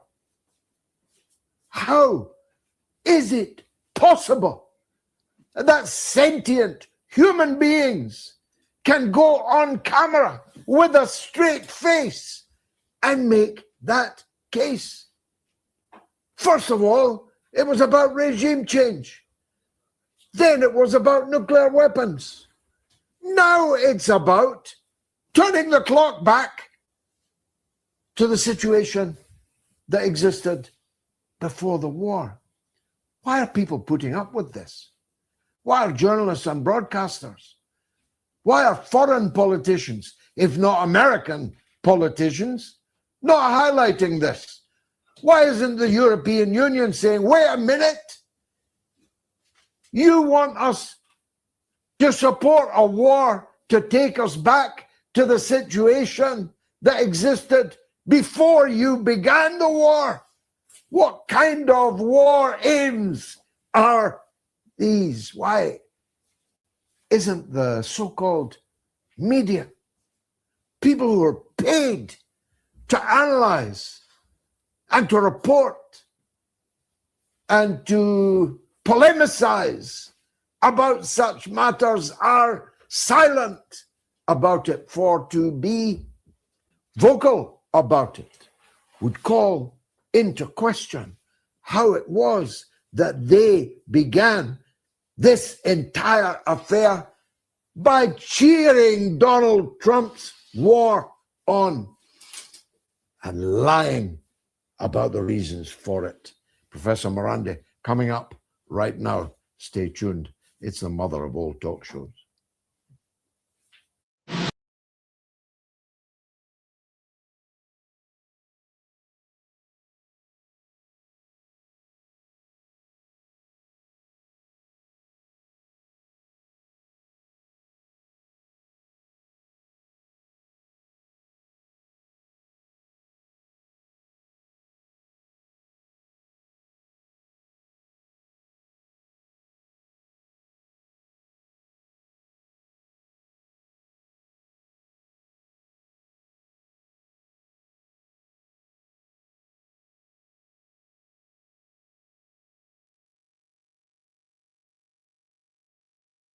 Donald Trump is panicking over Lindsey Graham's sudden death. Donald Trump was the last person to speak with Lindsey Graham minutes before Lindsey Graham died. Kash Patel over at the FBI says the FBI is putting lots of resources into assisting in connection with the death of Lindsey Graham. Here is what Donald Trump just said. He called in to meet the press, and he said that he was the last person to speak with Lindsey Graham before Lindsey Graham died, minutes before the death. Here, play this clip. And just to make that point, I mean, authorities were called to his home responding to initial reports of a cardiac arrest. Again, his office saying a brief and sudden illness. Do you have any? The FBI, Kash Patel, have put it on Twitter, and people say it's suspicious that the FBI saying they stepping in and they got to investigate this, what's going on, blah, blah, blah, blah, blah, blah. And either they going to come out and say, okay, the Russians and Iranians assassinated them, or they're going to cover up that the Israelis did it. But the FBI is not supposed to be getting into a natural death of a U.S. citizen, regardless if it's a senator. Any more details? I would think it would be that, because when I spoke to him, it could have been, minutes before, based on, based on the fact that I heard about the call, whatever time that was. So it was shortly before. But it had to be something like that, because he was, other than being tired, he was fine. And so it had to be something like that, that would just be a quick end. And maybe that's not the worst way to go. He had some fine moments. Then Donald Trump called into CNN. He spoke with Jake Tapper, and Jake Tapper's like, could we just also speak for a moment about the war with Iran? The United States has escalated. Iran responded and targeted numerous American military bases and struck those bases yesterday. So are you back at war with Iran? Who controls the Strait of Hormuz? And then Donald Trump's like, out of respect for Lindsey, I can't talk about this at all. I really don't want to have any discussions about what's going on with the war, whether the Strait of Hormuz is closed. Watch what Donald Trump says here. Play this clip. Yeah, obviously was very supportive of the strikes against Iran. The U.S. and Iran have been engaging back and forth in strikes over the last few days and overnight. Are we back at war? And who controls the Strait of Hormuz? Well, I don't want to, out of respect for Lindsey, I'm not talking about that. We hit him very hard last night. So I don't want to talk about it, but I will say we hit him very hard last night. We had to deal with them yesterday. They were giving up everything. And then all of a sudden, 2 hours after that, they hit a ship with a drone. And I said, these people, there's something wrong with them. But I'm talking about a man who had nothing wrong with him, and that's Lindsey Graham. And to his credit, Jake Tapper continues to press Donald Trump. It says, I understand that that's what you want to do, but the American people are very scared right now and are suffering right now and are very confused. And we need to know what the hell is going on with this never-ending war, with what you're doing with Netanyahu. What's going on here? So Iran has declared the Strait of Hormuz is closed, and all of the shipping data suggests it is indeed closed. Is that true? Donald Trump then goes, it's opened as far as I'm concerned. Don't talk about it. Remember Donald Trump during COVID? If you don't test, you don't know there's cases. If you don't talk about it, let's just pretend the Strait of Hormuz is open. And as I'll just show you in a little bit, Donald Trump then had CENTCOM publish messages saying the Strait of Hormuz is open. But let's just listen to what he says here. Play this clip. Iran has declared the Strait of Hormuz closed. Is that true, Mr. President? It's open as far as we're concerned. Don't talk about it. Talk about the reason that you asked me to speak. Okay.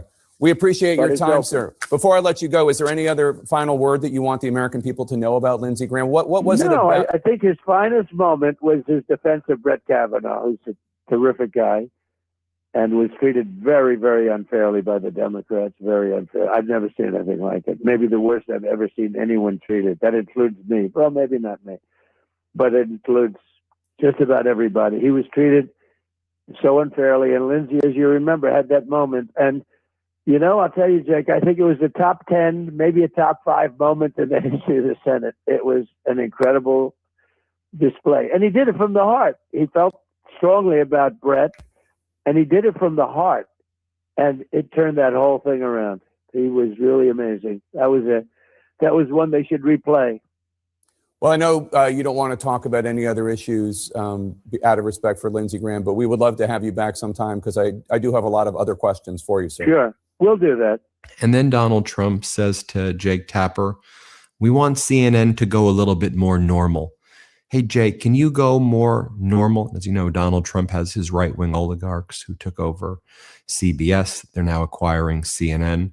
And Tapper's like, well, I feel like we're normal right now, sir. I think we're on a normal path. And then just notice, this is a quality of Donald Trump. He's a keyboard warrior, and he'll talk a lot of trash and say horrible things on social media posts. But when Jake Tapper says, we are normal, sir, Donald Trump goes, you are. You are. And by the way, do you hear how sickly Donald Trump sounds? Donald Trump sounds deeply sick. And what's interesting was before Lindsey Graham passed, he was sick in the head, in my opinion, but he didn't sound sick, Lindsey Graham, unlike Trump, who sounds very sickly. Here's what Trump says. Here, play this clip. Thank you for calling We're trying in. to have CNN go in a normal path, and we'll do that. Well, I'm on a normal path right here, sir, and I appreciate your time. Good, And thank you you for are. calling in. Okay. Thanks a lot. Thanks so much. We'll be right back after this quick break. And then Donald Trump's like, okay, this is the reason that I'm calling, Jake. Let me explain to you what Lindsey Graham's death means to me and to this country. I think Lindsey Graham would have been there very strongly to help me eliminate the filibuster, Jake. A moving tribute by Donald Trump. Here, play this clip. Bit of a different attitude, but we got along on it. Essentially, we agreed. And essentially, we agreed on almost everything. Where he was really becoming strong was the Save America Act. He was really, and I think he was going to be there very, very strongly on the filibuster. He was against terminating the filibuster. And I think he was doing that because he said we have a budget coming up and we have debt ceiling coming up, and the Democrats will, they're deranged in many ways, and they're not going to be able to do it. So he was coming aboard, I think, for the filibuster, terminating the filibuster. But before we did that, he was a strong advocate for Save America. And that's what he called me about last night. I mean, I think of it. I spoke to him he had already landed. He was probably at his place. I don't know where he was, but I spoke to him. And then I got a call a few hours later saying, late in the evening at 2:00 in the morning, actually. But they found out about it, I think, about 8:00. About his problem. But so it had to be something very quick because he was fine. Other than being tired, he was fine. He obviously. Then when Donald Trump was on Meet the Press, he said regarding Lindsey Graham's death This is a big blow to the Save America Act, Trump's voter suppression bill. This is a big blow to that. And so that's how Donald Trump will remember Lindsey Graham. Lindsey Graham would have helped Donald Trump more pass the Voter Suppression Act. Here, play this clip. Anybody like him? He was so intense. I mean, he literally called me about the Save America Act. That's why he's, that's where I heard it. Think of it. He's traveling for many, many hours. That's a long flight. That's a long trip. And he, calls me about the Save America Act. He thought we were going to get it passed. Do you remember This is a big blow to the Save America Act, let me tell you. Do you remember, Mr. President, what was the last thing you said to him? What was the last thing he said to you? I said, we'll see you soon. Come over anytime you want. He came into the White House a lot because I liked him. Can't do that with everybody. But he'd come in. By the way, and then Kristen Welker says, hey, Donald, Iran says the Strait of Hormuz is closed. CENTCOM says it's open. Which is it? Donald Trump goes, it's open. I don't want to talk about it. We thought we had a deal. Iran really wants a deal. It's open. Everything is going great. Here, play this clip. President, you obviously launched a fresh round of strikes overnight. Iran said overnight the Strait of Hormuz is closed. CENTCOM came out this morning and said the Strait of Hormuz is open. Which is it, Mr. President, and how are you going to respond? And I don't want to talk about it because I want to honor the life of Lindsey Graham, so I don't want to talk about it. I told you that before the call. Yeah. It's open. We bombed the hell out of them last night. They're very, very evil and sick people. We had meetings with them for the last, they agreed to a deal yesterday, a perfect deal for us. No nuclear, no this, no that, no nothing. They gave up everything. And then after that, they left the room. And then within an hour, they launched a drone and a ship. I said, you people are sick. You're sick people. And so it's one of those things. I don't want to talk about it. Finally, before I let you go. I want to talk about one person today, Lindsey Graham. As we should, Mr. President. Just finally, before I let you go, what? Then state regime media Fox brought on Donald Trump's bud, Benjamin Netanyahu. And Netanyahu says, let me tell you about Lindsey Graham. When Israel would get aid from Trump and the United States, Lindsey Graham would say, let me give you more American taxpayer dollars, Netanyahu. We want to give you more money, is what Lindsey would always say to me. And I said, Lindsey, you want to give me all of that money? We should take it away from the American people's health care and from helping Americans buy homes and from helping the American people afford things to give it to Israel. Lindsey, thank you, Lindsey. We're so grateful. Here, play this clip. Trump sort of a 10-year MOU, Memorandum of Understanding, where America gives Israel much valued support. Now, when I negotiated this, I said, okay, this is what we need. We don't need any more. He said, yes, you do. I said, Lindsey, we don't need any more. And he would tell me, no, I'm going to go over your head to the Senate because I think you need more on missile defense or whatever. Okay. And I think once or twice he got his way. And then Netanyahu says, Lindsey was a patriot. That was what a real giving money to Israel. That's what defines patriotism. Here, play this clip. Appreciate you joining us. Yes, Prime Minister, thank you for joining us. And actually, if I could just one last quick 10-second question. If you had one word to remember your friend Lindsey Graham, what would it be? Patriot. Big, big American patriot. All right. Prime well, now Minister let's Benjamin, thank you. Thank you very much. Let's bring in Alex Hogan. Now, 6 days ago, Lindsey Graham was mocking his death. Of course, during the Ayatollah protest, Lindsey Graham was prominently featured as one of the targets of the Iranian, the mourners rather, at the Ayatollah Khomeini's funeral, which also turned into a protest against the Trump regime. And just to remind you of some of the things that Lindsey Graham had been saying recently, he talked about blowing Iran off the map. Let's play it. I've been saying for 6 months now, hit Iran. They have oil fields out in the open. They have the Revolutionary Guard headquarters you can see from space. blow it off the map. He said that his message to the Ayatollah is Donald Trump is going to kill you. We're going to kill you, he said. Here, play this clip. Donald J. Trump is not Barack Obama. He has your back. And to the Ayatollahs, you need to understand, if you keep killing your people who are demanding a better life, Donald J. Trump is going to kill you. Change is coming to Iran. It'll be the biggest change in the history of the Mideast to get rid of this Nazi regime. To the people of Iran, help is on the way. But even when you go back to 2003 with Lindsey Graham, he was one of the, when he was younger and a senator, he would say he was one of the main people pushing, Saddam Hussein has weapons of mass destruction. Here, play this clip. I believe that Saddam Hussein is giving aid and comfort, training and assistance to al-Qaeda murderers, that he has weapons of mass destruction. He is lying when he says he doesn't, and he will never voluntarily disarm. 500 inspectors, 5,000 inspectors are not going to make him disarm. He is a danger to our country and the world. He has killed his own people, and you're not going to disarm him, but diplomacy is going to take force. Or how about Lindsey Graham back in January? Iran's days are numbered. They're numbered. And this is what he would always say. Your days are numbered. This is that. Here, play this clip. There are a lot of headlines out there that are, in my view, not accurate. President Trump's resolve is not the question. The question is, when we do an operation like this, should it be bigger or smaller? I'm in the camp of bigger. Time will tell. I'm hopeful and optimistic that the regime days are numbered. And then Lindsey Graham also compared the United States dropping nuclear weapons on Hiroshima and Nagasaki. And he goes, that's what Israel should be doing in Gaza. That's what Israel's doing. Why wouldn't we support them in doing that? Here, play this clip.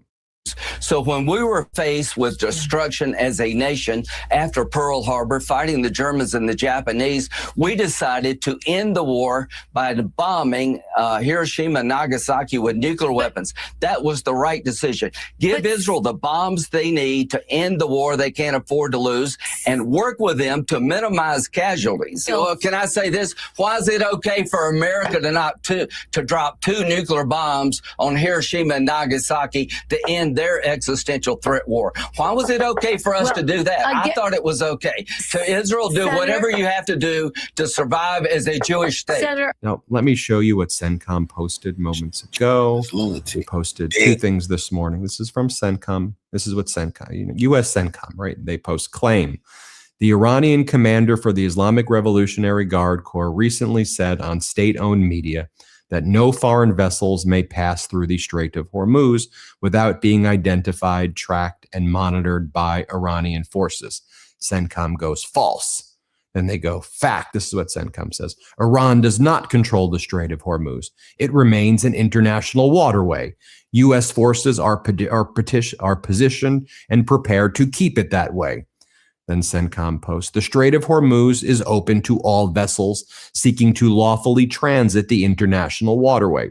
U.S. forces are positioned and prepared to ensure that freedom of navigation remains available, despite unwarranted Iranian aggression, harassment, threats, and arbitrary declaration. Iran does not control the Strait of Hormuz. Traffic is flowing. When you look at the marine traffic, when you look at the data of the tankers leaving the Strait of Hormuz, CENTCOM isn't just lying. They're lying so badly. The Strait of Hormuz is closed right now. Even after the MOU was entered into, at peak, you were having 35 to 30 tankers leave the Strait of Hormuz, whereas before Trump did this catastrophic war with Netanyahu, there was 135 to 150 tankers each day. Then that went down to 35 peak. Now maybe it's 1 or 2, and they're Chinese tankers or they're Iranian aligned tankers. And when the U.S. tries to push out tankers through its own route and not go by the Iran route, Iran strikes those ships. We saw what just went down in the past 12 hours. And of course, for the past several months, and CENTCOM saying it's open, we know it's closed. And it's so humiliating that this is what CENTCOM has become. But it's also humiliating that not just state regime media, not just Fox and CBS and Newsmax and the usual suspects, but lots of media then regurgitates what CENTCOM says. So CENTCOM says it, so we must say what CENTCOM says. I mean, take a look right here. Ground News show aggregates all of these articles, and they just report verbatim. Traffic is flowing in the Strait of Hormuz, CENTCOM says. A lot of coverage on the right wing, a lot of coverage center. Even left-wing media is covering that all, which is why the Midas Touch network's like, we need to change the way the media landscape is. It's why independent news is so important, because you have all the media. And yes, there is a right-wing slant here, but all of it's just regurgitating what CENTCOM's saying and not showing graphs and data and charts and explaining what just took place last night. I mean, that's horrible stuff. You know, it's why I use Ground News as well, because I want to study what it is that corporate media is covering and how they're covering it. And so Ground News is an app and a website that pulls in thousands of articles from around the world. It organizes them by story to show you how's the left, how's the center, how are the right framing stories differently. For every story, they have a color-coded that gives up its leverage that it won in the war. The U.S. lost the war. And by the way, in the past 12 hours, the U.S. was hit hard by Iran. U.S. bases were struck hard by Iran. What just took place in the last 12 hours was actually a humiliation for the United States military. But here's what Jim Banks says. Play this clip. Aware, Senator, and all this is politics, right? Is the midterms. As the result of this conflict spiraling, the average price of a gallon of gas today is $3.88 nationwide. That is a lot better than $5, $6, but it is still a high enough number that it could cost your party the midterms. Well, look, President Trump has brought gas prices down. Democrats for 4 years under Joe Biden fought to permanently increase the cost of a gallon of gas. And President Trump took immediate actions at the beginning of this second term to bring down gas prices. They have ticked up in the last week, but we know as soon as Iran can come to the table and understand that they have no other choice but to do what it takes to sign an agreement with the United States of America that they will never have a nuclear weapon, that they can't control the Strait, that they can no longer funnel money to terrorist proxy groups like Hamas and Hezbollah, that they can no longer get away with that, then gas prices will come back down to where we want them to be. Then you have Mike Walls, the ambassador to the United Nations. It's like, oh, the Strait of Hormuz is clearly open. Ha ha ha. Of course it's open right now. It's not open right now at all. Here, play this clip. The President Trump has hit back. He's hit back proportionally, but at the end of the day, Iran is going to pay the price. Yeah, and the president is threatening consequences should the Strait of Hormuz not be open. There seems to be a struggle over the Strait of Hormuz becoming the number one flashpoint here. Is it open or not? Oh, it's open, as Central Command has said, and most of the targets that we've hit the last several nights have been directly aimed at Iran's radars, sensors, drones, and missile batteries right there on the Strait to eliminate and degrade their ability to attack the global economy. So we're going to take that leverage off the table. Our great military and Pete Hegseth continue to do that. But at the same time, let's not forget, we have more talks going on in Lebanon. We're taking that off the table, too, for the first time, perhaps ever. The Israeli government, the Lebanese government are working together to eliminate and disarm Iran's proxy Hezbollah. We've completely flipped the script there. We're taking the leverage off the table in terms of the Straits of Hormuz. The negotiations are continuing on the nuclear program. And oh, by the way, Maria, the oil prices are the same as they were pre-war. Our energy department and Secretary Scott Bessent, by the way, is doing a phenomenal job. Just sanctioned the Ayatollah's money man, who's running a global luxury real estate empire around the world. We're turning the screws on the economy, and President Trump will ensure Iran never has a nuke. This is the message from the Persian Gulf Strait Authority, which was set up by Iran. Dear applicants, due to recent illegal movements of U.S. military forces in the area, traffic through the Strait of Hormuz is currently not possible. As soon as stability and calm are established, All applications will be reviewed and the necessary permits will be issued based on the schedule. The only way to obtain a traffic permit is through the pgsa.ir website. Follow our social media account on X to get the latest updates. Thank you for your patience and support. Iran's retaliation and attacks after the U.S. attacks in Iran's southern soil. Here's what the IRGC targeted, and then there's been satellite images confirming the following. An MQ-9 drone hangar and command center at Prince Hassan Air Base in Jordan, targeted, damaged. A fighter jet maintenance and repair hub center at the U.S. Al Udeid base in Qatar, targeted, struck, damaged. The supply, logistics, and refueling platforms for U.S. Navy aircrafts in Duqm, Oman, targeted by Iran and damaged. U.S. Patriot systems, ammunition depots, and radar sites at a U.S. military base in Kuwait, hit with Iranian drones. Communication systems, radar sites, and other infrastructure at the U.S. military base in Bahrain, also targeted and hit with visuals as well. When you look at the Strait of Hormuz, we're seeing a China-managed oil tanker, Bergstar, transiting the Strait of Hormuz. That's basically the only ship that's leaving right now. We can see the data. Carl Quintanilla posted this graph right here, which shows Hormuz commercial cargo vessel crossings. This is before Trump and Netanyahu's catastrophic war. This is, you'll see as we get closer to kind of late June-ish, after the MOU, you'll see a little bit of a spike, but not a lot of tankers leaving. And now that's going right back to where it was right after Trump and Netanyahu launched their catastrophic war. As you know, that we noted yesterday as well. Remember how we reported that the U.S. sent their 2 supercarrier groups, the USS Abraham Lincoln and George H.W. Bush, pretty close to the Iranian coast? Well, if you looked at the satellite image today, those ships have actually moved back from where they were previously positioned as they were getting close. They now move back. And I want to point this out as well. Iran has been publishing images this morning of an intercepted American Tomahawk cruise missile launched from a U.S. destroyer in the Gulf of Oman toward Iran. The missile was shot down by the Iranian air defenses in Karamabad, Loristan province yesterday. And I think this is significant and important because Trump says they don't have any air defense systems. So Iran has offensive capabilities. They have air defense systems. They have their navy. If anything, they probably have built up more during the ceasefire period than they had before. And now they know the U.S. tactics. They've studied them. Iran has strategies, unlike Donald Trump, who rants and raves like a lunatic and goes and thinks that he's the smartest person in the room and doesn't follow the intelligence from the CIA or anybody. He goes with his gut, which has bankrupted him his entire life. And Iran has a plan and a strategy that they're executing on while the Trump regime, is flailing around right now.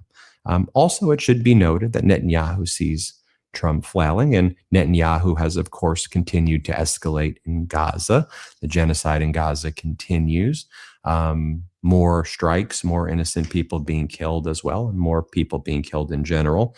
This is footage from the moment of an Israeli bombing in Gaza earlier today. Let's play it.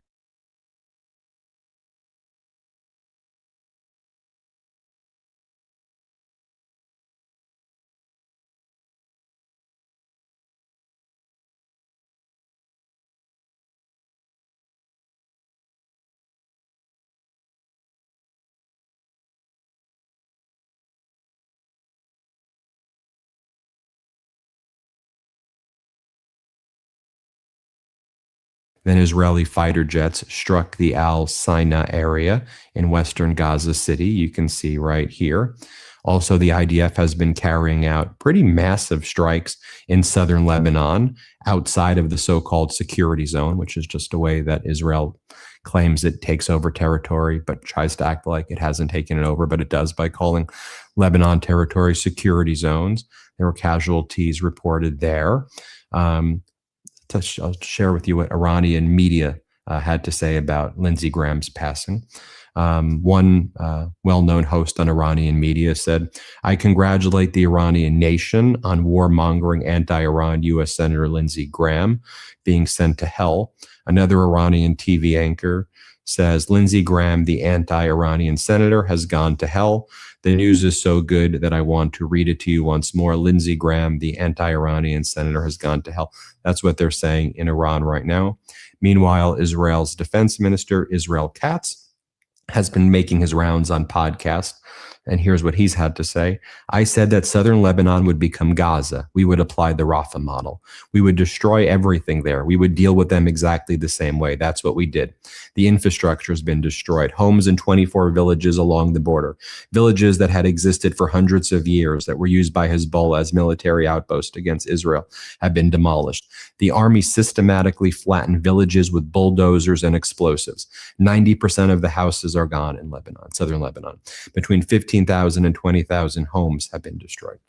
Anyway, thanks for watching, everybody. Hit subscribe. Let's get to 7 million subscribers. New Midas merch drop. Check out the latest pro-democracy sticker packs.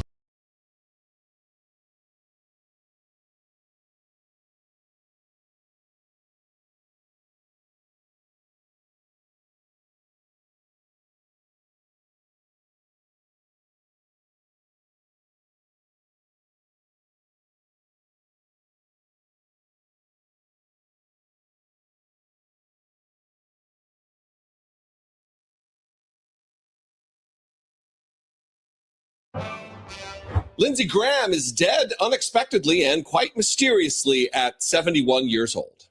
And over the next week, hell, maybe it's already started, you're going to watch official Washington perform its favorite and most time-tested ritual. The flags at half-staff, the floor speeches, the word statesman thrown around like party confetti, and a celebration of a person they all know to have been a rudderless, cowardly, sycophantish bootlicker of the most malign force in all of American history. I am not here to do that. I am here to tell the truth. Because if we can't count on the establishment to tell the truth about a man who he himself too often couldn't tell the truth, we will be doomed to be inflicted with and infected by scores of other pernicious Lindsey Graham types in the future. Here's the thing about Lindsey Graham that separates him from the true believers, the cranks, the ideologues. Lindsey Graham knew better. He told us so repeatedly on camera. And then he did the other thing anyway. He knew better, and he chose it anyway. Let's start with the man he called his best friend, John McCain. After McCain's death in 2018, Graham stood on the floor of the United States Senate and wept. With tears in his eyes, Lindsey Graham, with a shaky voice, described what he'd learned from his former best friend, mentor, and brother, John McCain. He talked about learning about serving a cause greater than oneself, and knowing what we know about him now, it was almost as if he was telling a joke. He stood there and fought back tears while opining that good should never ignore evil. I learned that serving a cause greater than yourself hurts.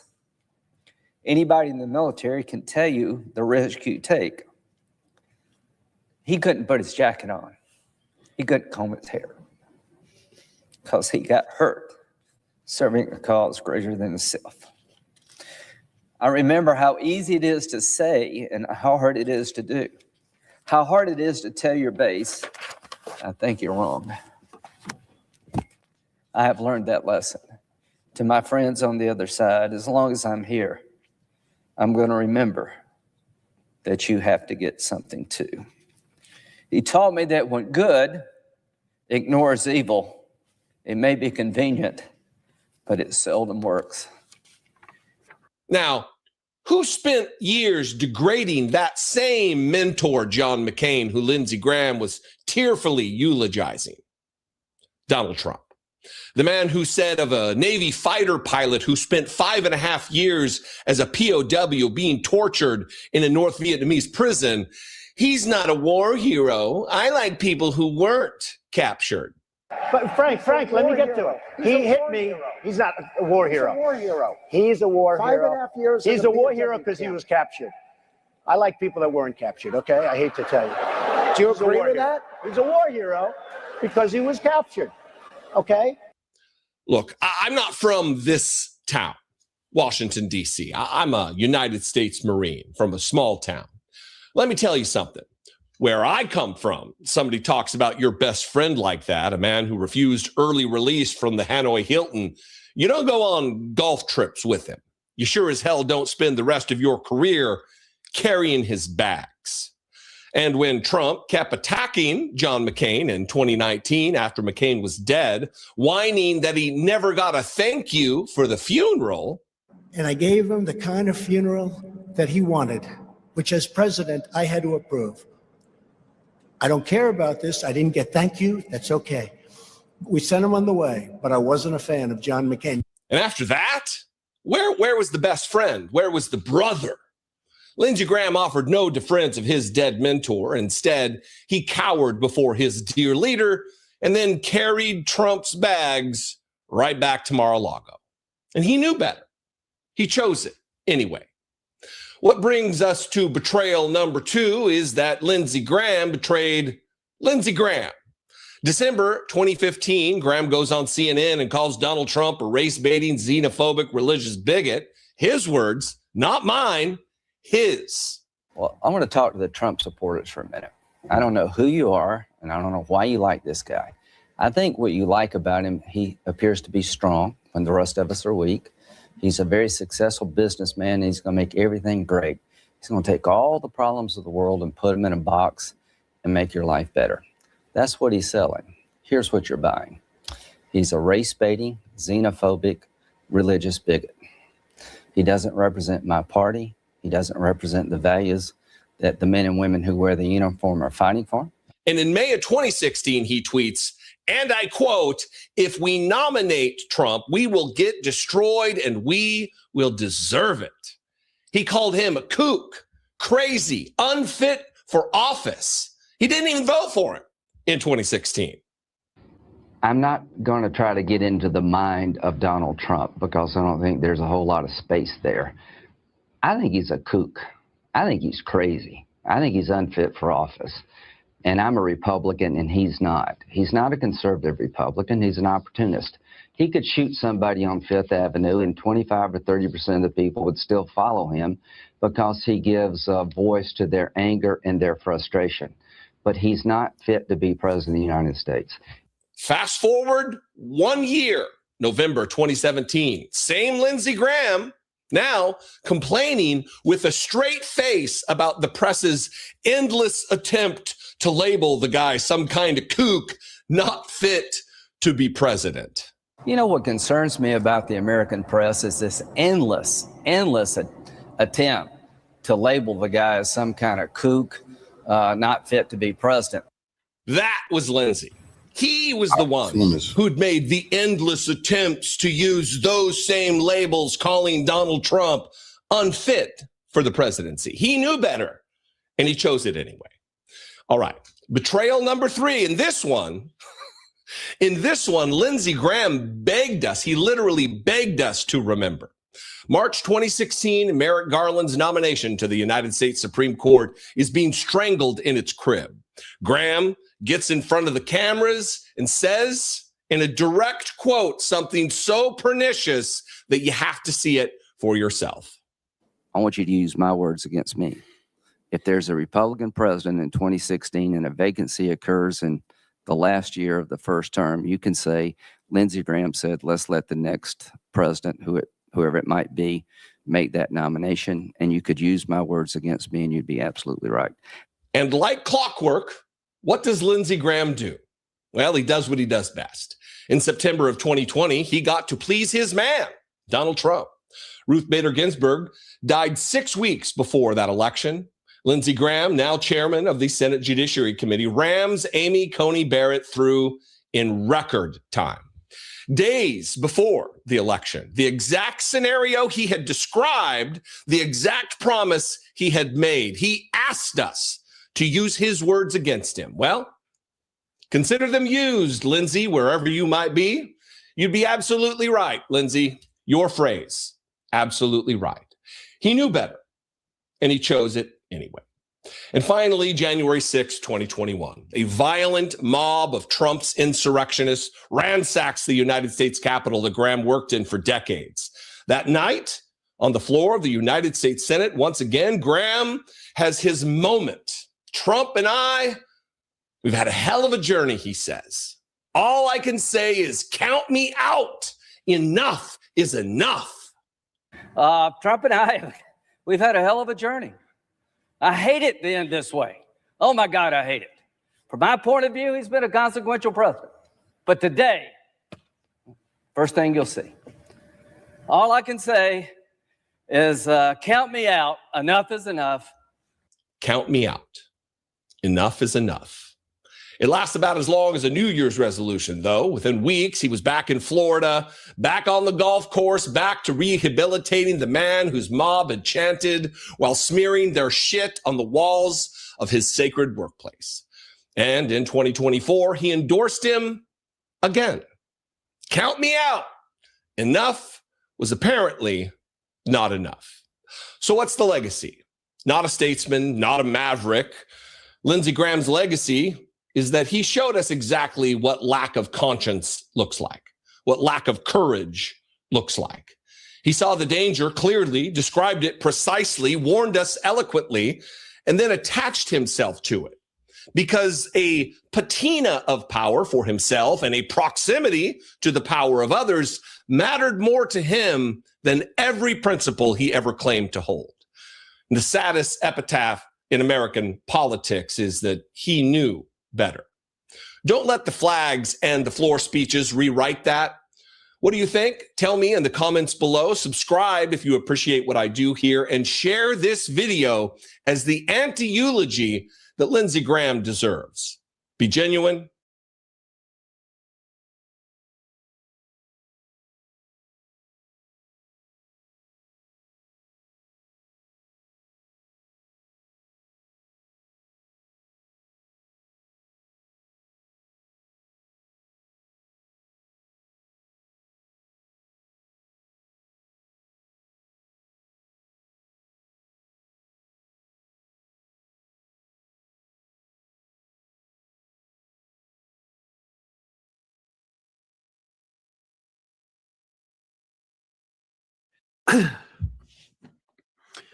Good morning, everybody. It is it's Sunday, July 12th. Obviously, not typically a day we do a live stream unless something completely insane has happened here in the United States of America. And wouldn't you know it, on Saturday evening, something truly insane happened.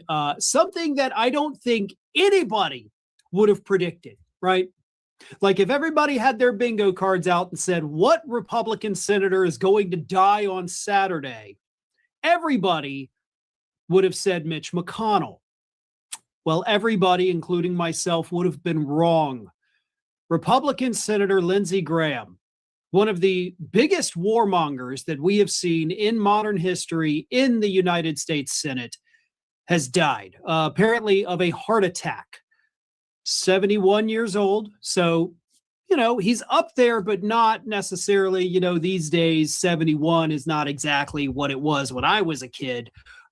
So Lindsey Graham is gone. One of Donald Trump, his office has already confirmed it, right? They're not pulling a Mitch McConnell. Okay. They're not saying, no, we just talked to Senator Graham for 20 minutes and he is better than ever. He's out jogging. No, they immediately came out and were like, yeah, he's dead. He's gone. See ya. So they didn't waste any time at all. And Lindsey Graham apparently had no shot at surviving whatever happened to him. If it was a heart attack, if it was, you know, a short illness, as some websites are describing it this morning. Yeah, he was gone immediately. They were doing CPR in the ambulance on the way to the hospital, according to the 911 call. He had no shot, really had no shot at making it here. But I got to wonder, has the Grim Reaper been drinking? Okay. Because there's another guy in that hospital that probably at this point is just praying for sweet release. And instead of going and snatching up Mitch, the Grim Reaper's like, you know what? I'm going to throw a curveball here for everybody, and I'm going to go take Lindsay out of the equation. So, whatever. I'm not going to board. I'm not going to sit here and be like, we need to be civil. After Donald Trump's response to deaths on the left, yeah, those days are gone. You can piss off if any conservative tries to pop up in here and being like, I can't believe you're celebrating this. Donald Trump himself celebrated when that special prosecutor passed away not that long ago, boasting about it almost on social media as if he did it. So, don't come up in here and tell us we need to behave more civilly than the president of the United States, because it's not going to happen. Ninja Vestos with a super chat says, the warmonger is dead. The world is a better place. Rob Reiner, Trump celebrated that. Thank you for reminding me of that as well. So, yeah. Here's the other thing, though. We do need to talk about what happens now with Lindsey Graham's vacant Senate seat. Obviously, Lindsey Graham was up for re-election this year. So, South Carolina, now in a bit of a sticky wicket, having to come up with a new Republican nominee, and they must hold a new Republican primary by August 11th. So they don't even have a month left now. You got 29 days before they have to hold a new primary. And you know who is already frothing at the mouth, wanting to get that nomination? Nancy Mace. Crazy Nancy Mace thinks that she might have a shot at either winning the nomination for that Senate seat and then being on the ballot in November, or being appointed by Republican Governor Henry McMaster to serve in that seat until, of course, January 3rd, 2027, when the new Congress comes in. So Nancy Mace is hoping to get it. And hopefully she does not. She is absolutely batshit crazy, needs full-blown, round-the-clock psychiatric help, in my opinion. But yes, Republican South Carolina Governor Henry McMaster will be the one to pick the replacement. So it will be a Republican. It will be a Trump Republican. And honestly, it could be Nancy Mace. Who knows? We will likely, due to the fact that, Republicans do have a couple seat majority in the Senate, but now they're basically down two, we will see that seat filled relatively quickly. Because at this point, Republicans in the Senate are effectively neutered. Not having McConnell, because he may or may not, Schrodinger's McConnell, I guess, as we can call it now. He's both alive and dead. Lindsey Graham definitely gone, according to, his staff and, of course, the hospital. So Republicans are in trouble. They will want that seat filled as quickly as humanly possible. And again, it's not going to be a good Republican. That's not a thing that exists anyway, but it's going to be a really, really bad one. But it doesn't matter how good or bad this individual is, of course, because they're only going to have a few months in office before the new one comes in, who will probably be just as bad as what we had before. But what they won't have is power. What they won't have is seniority. What they won't have is a direct line to Donald Trump and Benjamin Netanyahu like Lindsey Graham did. When the Iran war first started earlier this year, reports came out after just a couple weeks explaining how the whole thing unfolded. And what happened was Lindsey Graham went over to Israel, met with Benjamin Netanyahu, explained to him how to manipulate Donald Trump. Netanyahu then went, manipulated Donald Trump the way Lindsey Graham told him to, and then Trump decided to get involved and start this Iran war. So Lindsey Graham was effectively the architect of this entire thing, because Lindsey Graham never met a single country anywhere on planet Earth that he didn't want to bomb into oblivion. So not having that anymore is a huge blow, all of humanity. That is absolutely pivotal and could change the United States' involvement in this. Lindsey Graham has been with Donald Trump all the way on Iran, egging him on and pushing him to continue this. And we just saw more strikes yesterday, folks. With Lindsey Graham gone, who knows? I'm not holding out any hope.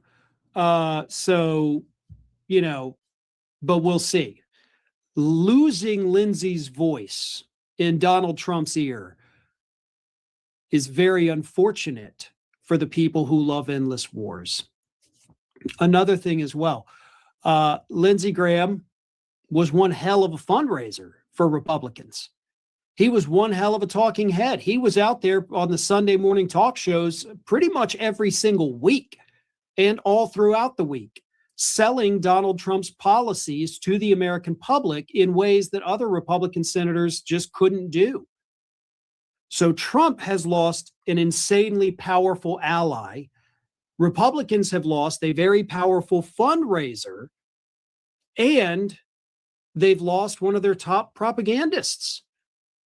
So, yay, right? I'm not going to mourn the wicked. So a couple of super chats here, two of them from Gargoyle Dragon. Thank you very much. But first, Pixel Brady says, great news to wake up to at 5 a.m. They say it comes in threes. First McConnell, most likely. Then Graham, Trump next. It does come in threes. Usually it's celebrities, but right now it seems to be the politicians. Gargoyle Dragon says, Mitch incapacitated. Lindsey Graham gone to that Disney bubble castle somewhere. And here I sit in Iowa wondering why Mummy Grassley is still shambling. Gargoyle Dragon also says, speaking of Nitwit Yahoo, did you hear that Ro Khanna is currently being detained by the IDF? I did.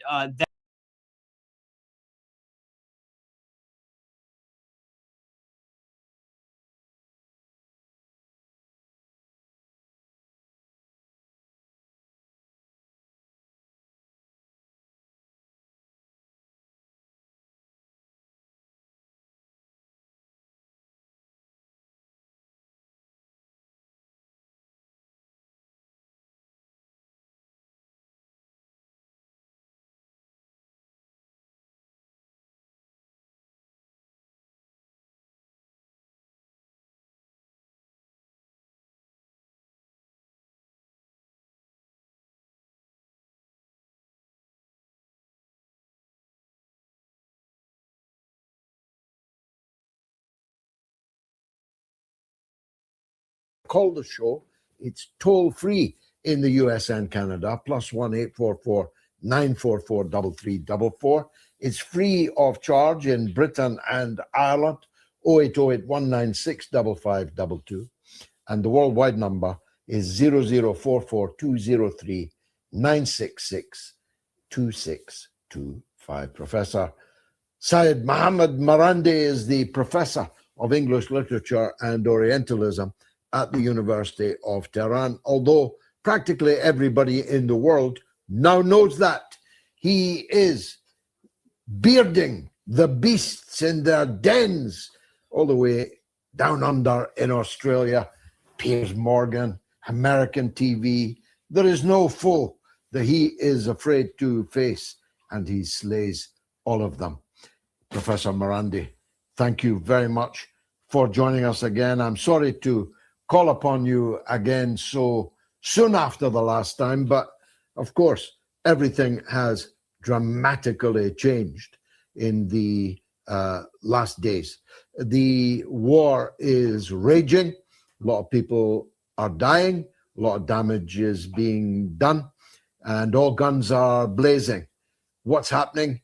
Was this inevitable? How long is it going to go on? Well, George, a student is always honored to be called upon by his or her teacher. I think it's almost inevitable. It was almost inevitable that we get here. From the very, very beginning, when Trump lost this war and then lost the siege warfare and lost at the negotiating table, I think it was pretty clear to everyone, at least here in Iran, that he would not be abiding by his commitments. And the only way to have him carry out those commitments would be to force him to do so. The United States has never fulfilled any obligations when it comes to Iran during past decades. We have many experiences with them. And if Trump is perhaps in this regard even worse than other U.S. leaders, more dishonest and more crude and more open in his hostility and his genocidal aspirations. So we are now where we are. The United States has been violating the MOU from top to bottom. The only part of the MOU that it has not violated is the siege itself, and that is because Trump is worried about the global economic crisis. Remember, he only accepted the MOU because he was afraid of a global economic depression. He spoke of Herbert Hoover, and he said we have 4 weeks of energy supplies left. And so, besides the siege, he has refrained from pushing the Israeli regime out of Lebanon and ending the slaughter, the killing. He has not released Iranian assets. He's expanded the sanctions regime, about another violation. He threatens Iranians and Iranian leaders, another violation of the MOU. He has reversed the lifting of the sanctions on Iranian energy sector. He has opened a corridor in the Strait of Hormuz, a violation of the deal, because the Iranians, during the period when the MOU is valid, is in charge of opening and managing the strait, and he has bombed Iran regularly and including today, which is another violation. So this is the reality that we're dealing with. And the Iranians, of course, have been preparing themselves. When they signed the MOU, the Iranians they were very smart. They knew that they did not have much time. So a lot of oil was trapped in tankers in the Persian Gulf. And immediately after the MOU was signed, they exported tens of millions of barrels of oil to the Asian markets. And they began to import supplies and essential goods that they need because the Americans were blocking it. And they've been preparing their military. They've been expanding their underground missile bases, their underground drone bases, their underground factories, building, using new technology for their military capabilities, bringing in many thousands of decoys, because the Americans and the Israeli regime had mistakenly bombed many thousands of decoys during the war. They've replaced them with new decoys. So they've been preparing themselves, and we've seen the funerals, George, unprecedented in world history. Well over 10 million people in just Tehran alone, and then across in Iraq and Qom, the holy city of Qom, and the holy city of Mashhad, altogether well over 40 million. This shows that the Islamic Republic of Iran, that its popular legitimacy is enormous, far greater than any Western regime today. And the depth of that legitimacy is very deep, because these people, we saw their emotions. We saw them in the heat. In Tehran, it was like 35 degrees. And people, it took hours to get there. There were hours in the funeral and hours to get back. At a time when many people are struggling because of the war, because of the sanctions, because of the siege, because of the bombing of critical infrastructure. Yet they came. So this is a nation that the United States cannot defeat.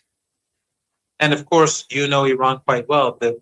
The religious ideology in Iran, of the Shia in particular, their interpretation of the Holy Prophet, his household, is, in their interpretation, justice is key. And standing up against the arrogant and against the oppressor is something that must be done. It cannot be supporting the disenfranchised, standing up against the empire is a must. That's why Iran supports Cuba. That's why it supports Venezuela. That's why it supports Nicaragua. That's why it supported apartheid in South Africa, was standing up against empire. That's why it opposed the regime, the dirty war in Syria. That's why it opposed the American occupation in Iraq and Afghanistan. That's why they, across the board, they were standing up against the United States, and most importantly, standing up for the Palestinian people and the Lebanese people, but Palestinians. So the Americans are facing, the Trump regime is facing a regime that is facing a nation that has defeated them already in 40 days of war, has outlasted them in siege warfare, has defeated them at the negotiating table, and after these funeral ceremonies, it's clear that the nation is united, and this nation wants revenge. So I don't think the outcome is going to end well for the United States in particular, or for the world, because Trump himself admitted when he signed the MOU, as I said earlier, that we only have 4 weeks of energy supplies, and I don't think that the shortages have at all been reversed in the past since the MOU has been implemented. So here's the dilemma, Professor. We can all see this. You and I know it to the nth degree, you especially. The audience know it. Everyone who watched the funeral knows it. Why can't the American political class and the military top brass, why can't they see it? I mean, why can't they say, look, an invasion of Iran is a complete non-starter, that millions of people would fight us with their teeth if necessary, and they've got far more than teeth. We would have to assemble an army of 1 million men, and we don't have 1 million men, let alone assembled. And we would have to expend hundreds of billions of dollars, and we don't have it. Hegseth has just said the Pentagon is running out of money, never mind weapons, even though their budget is $1 trillion plus for the first time. So there's something unreal about this. I can't quite get a handle on it. Can you? It's the arrogance of empire, I think, George. I speculate, but it's hubris. It is the arrogance of Trump. And of course, it's the arrogance and the ugliness of Zionism and the Zionist regime, the Zionist lobby, these genocidal people who desperately want the United States to go to war with Iran. These people don't care about the United States or the American people or the global economy. They're Israeli firsters. And we have to always go back to Joe Kent's resignation letter. He was Trump's appointee. He was a Trump appointee. He was his head of counterterrorism. He said that Iran was not developing, that Iran was not a threat to the United States. But he said in his resignation letter, which he submitted right after the war began, he said that this war is about the Zionist lobby and the Israeli regime. So it's obvious that it is these forces, along with Trump's arrogance and ego and the arrogance of empire, that are pushing the United States toward another war or an extension of the war, which will quite possibly include a land invasion. The Iranians are prepared for a land invasion. They believe that the chances for land invasion are very high. And what the Iranians are going to do is they're going to allow the Americans to take territory, whether on the mainland or islands, and then they're going to start hammering. And the Iranians, I said this, I think, during the war, during the 40 days of fighting, because we've been at war since, but during those 40 days where there were daily missile and airstrikes day and night, I said back then that the Iranians wanted a land invasion. Not because Iran wants to have the youth in Iran martyred, but because Iran knows that with a land invasion, the price will become so high for the United States that when they leave, they'll never look back.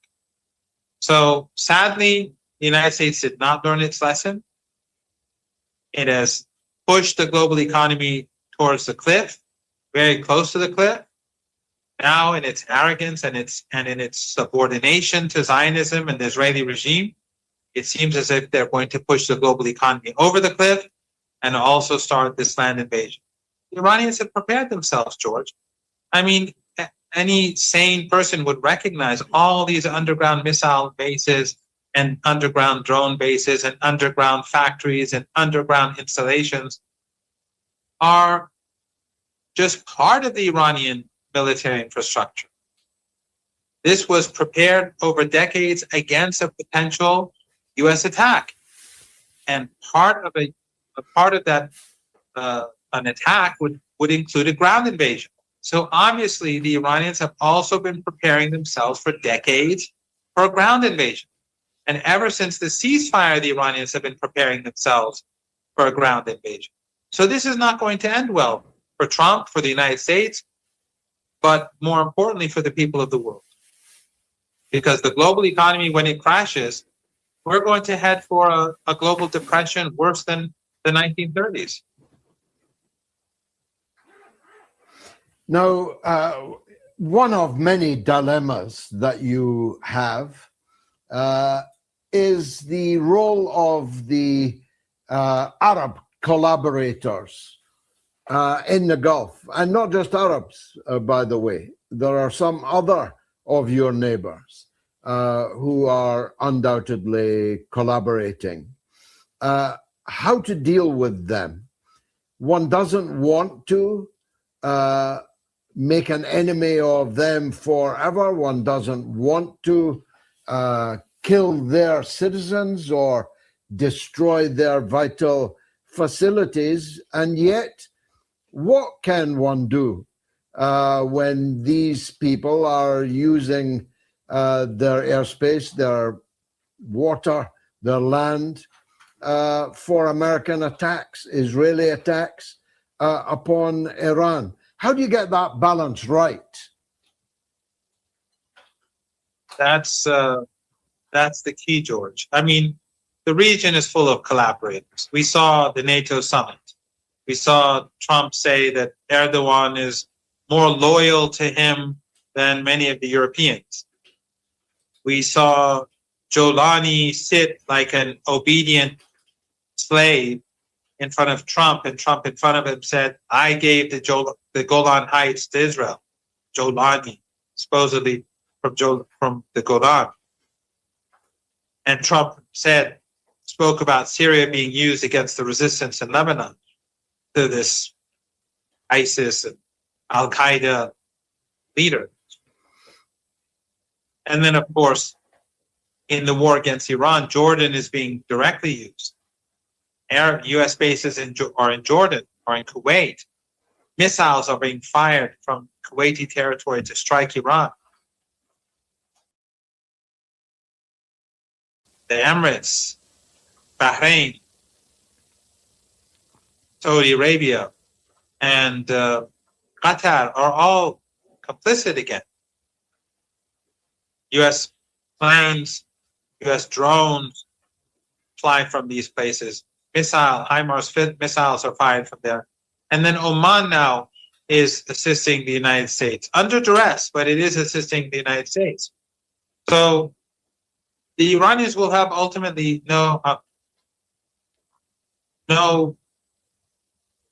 way of looking away. These countries are assisting the United States in attacking Iran. And for the time being, the Iranians are striking at U.S. bases and U.S. assets. But this can continue only up to a point. If the United States has already started targeting Iranian civilian infrastructure, they targeted a railway between Tehran and Mashhad city, and Iran and Central Asia and China. So if this continues, then Iran will be forced to retaliate. And if Iran's critical infrastructure is targeted in a significant way, then the critical infrastructure of these countries in the Persian Gulf, George, will be destroyed. And people can look up the temperature right now in Dubai and in other cities, and the humidity. If they lose their electricity, if they lose their water, people will have to evacuate immediately. We've discussed this during the 40 days of hot war. Now it's the height of summer, and the crisis has grown. And if the United States uses ground troops, those troops will be supported, will be sent from these countries, and they'll be supported by their bases in these countries. So what is Iran supposed to do? These countries will be a part of the war effort. Jordan too. So I hope the United States is forced to pull back for the sake of the global economy and for the sake of the people of the region. But if the United States intensifies this war, as I said 3-4 months ago, that will bring an end to these countries, these small regimes in the Persian Gulf, which are just deserts with oil and gas. Will the death of Senator Lindsey Graham have any material effect on Trump's decision-making in this regard, do you think? Even Lindsey Graham's best friends, if he had any, would not deny that he was a powerful advocate for war. Now that that advocacy, in his mouth at least, has ceased, might it lessen the pressure on Trump to continue down this insane path? Well, George, you know that every senator in the United States believes in Zionism. They believe in ethno-supremacism in our region. They support genocide. Bernie Sanders, who's supposedly the most progressive, he supports Zionism. He supports ethnic cleansing. He's been supporting it for his entire career. He's critical of Netanyahu, but refrained to say genocide for 2.5 years at the same time, but he still supports Zionism. He's like supposedly the most critical of the Israeli regime of all senators. So that Lindsey Graham is not very different from others. He's just more crude and more vocal. And it may have an impact of sorts, but at the end of the day, the U.S. political establishment is captured. It is controlled by the Epstein class, by the oligarchy, by the Zionist lobbyists, compromised. But I don't see any sea change in U.S. policies simply because of the death of this disgusting creature. But it will have a slight effect. It was interesting. I don't know if you've seen some of the images from Iranian television, different news programs in Iran where the news reporters were smiling as they reported his death and actually saying when they were reading the news saying that he's been sent to hell.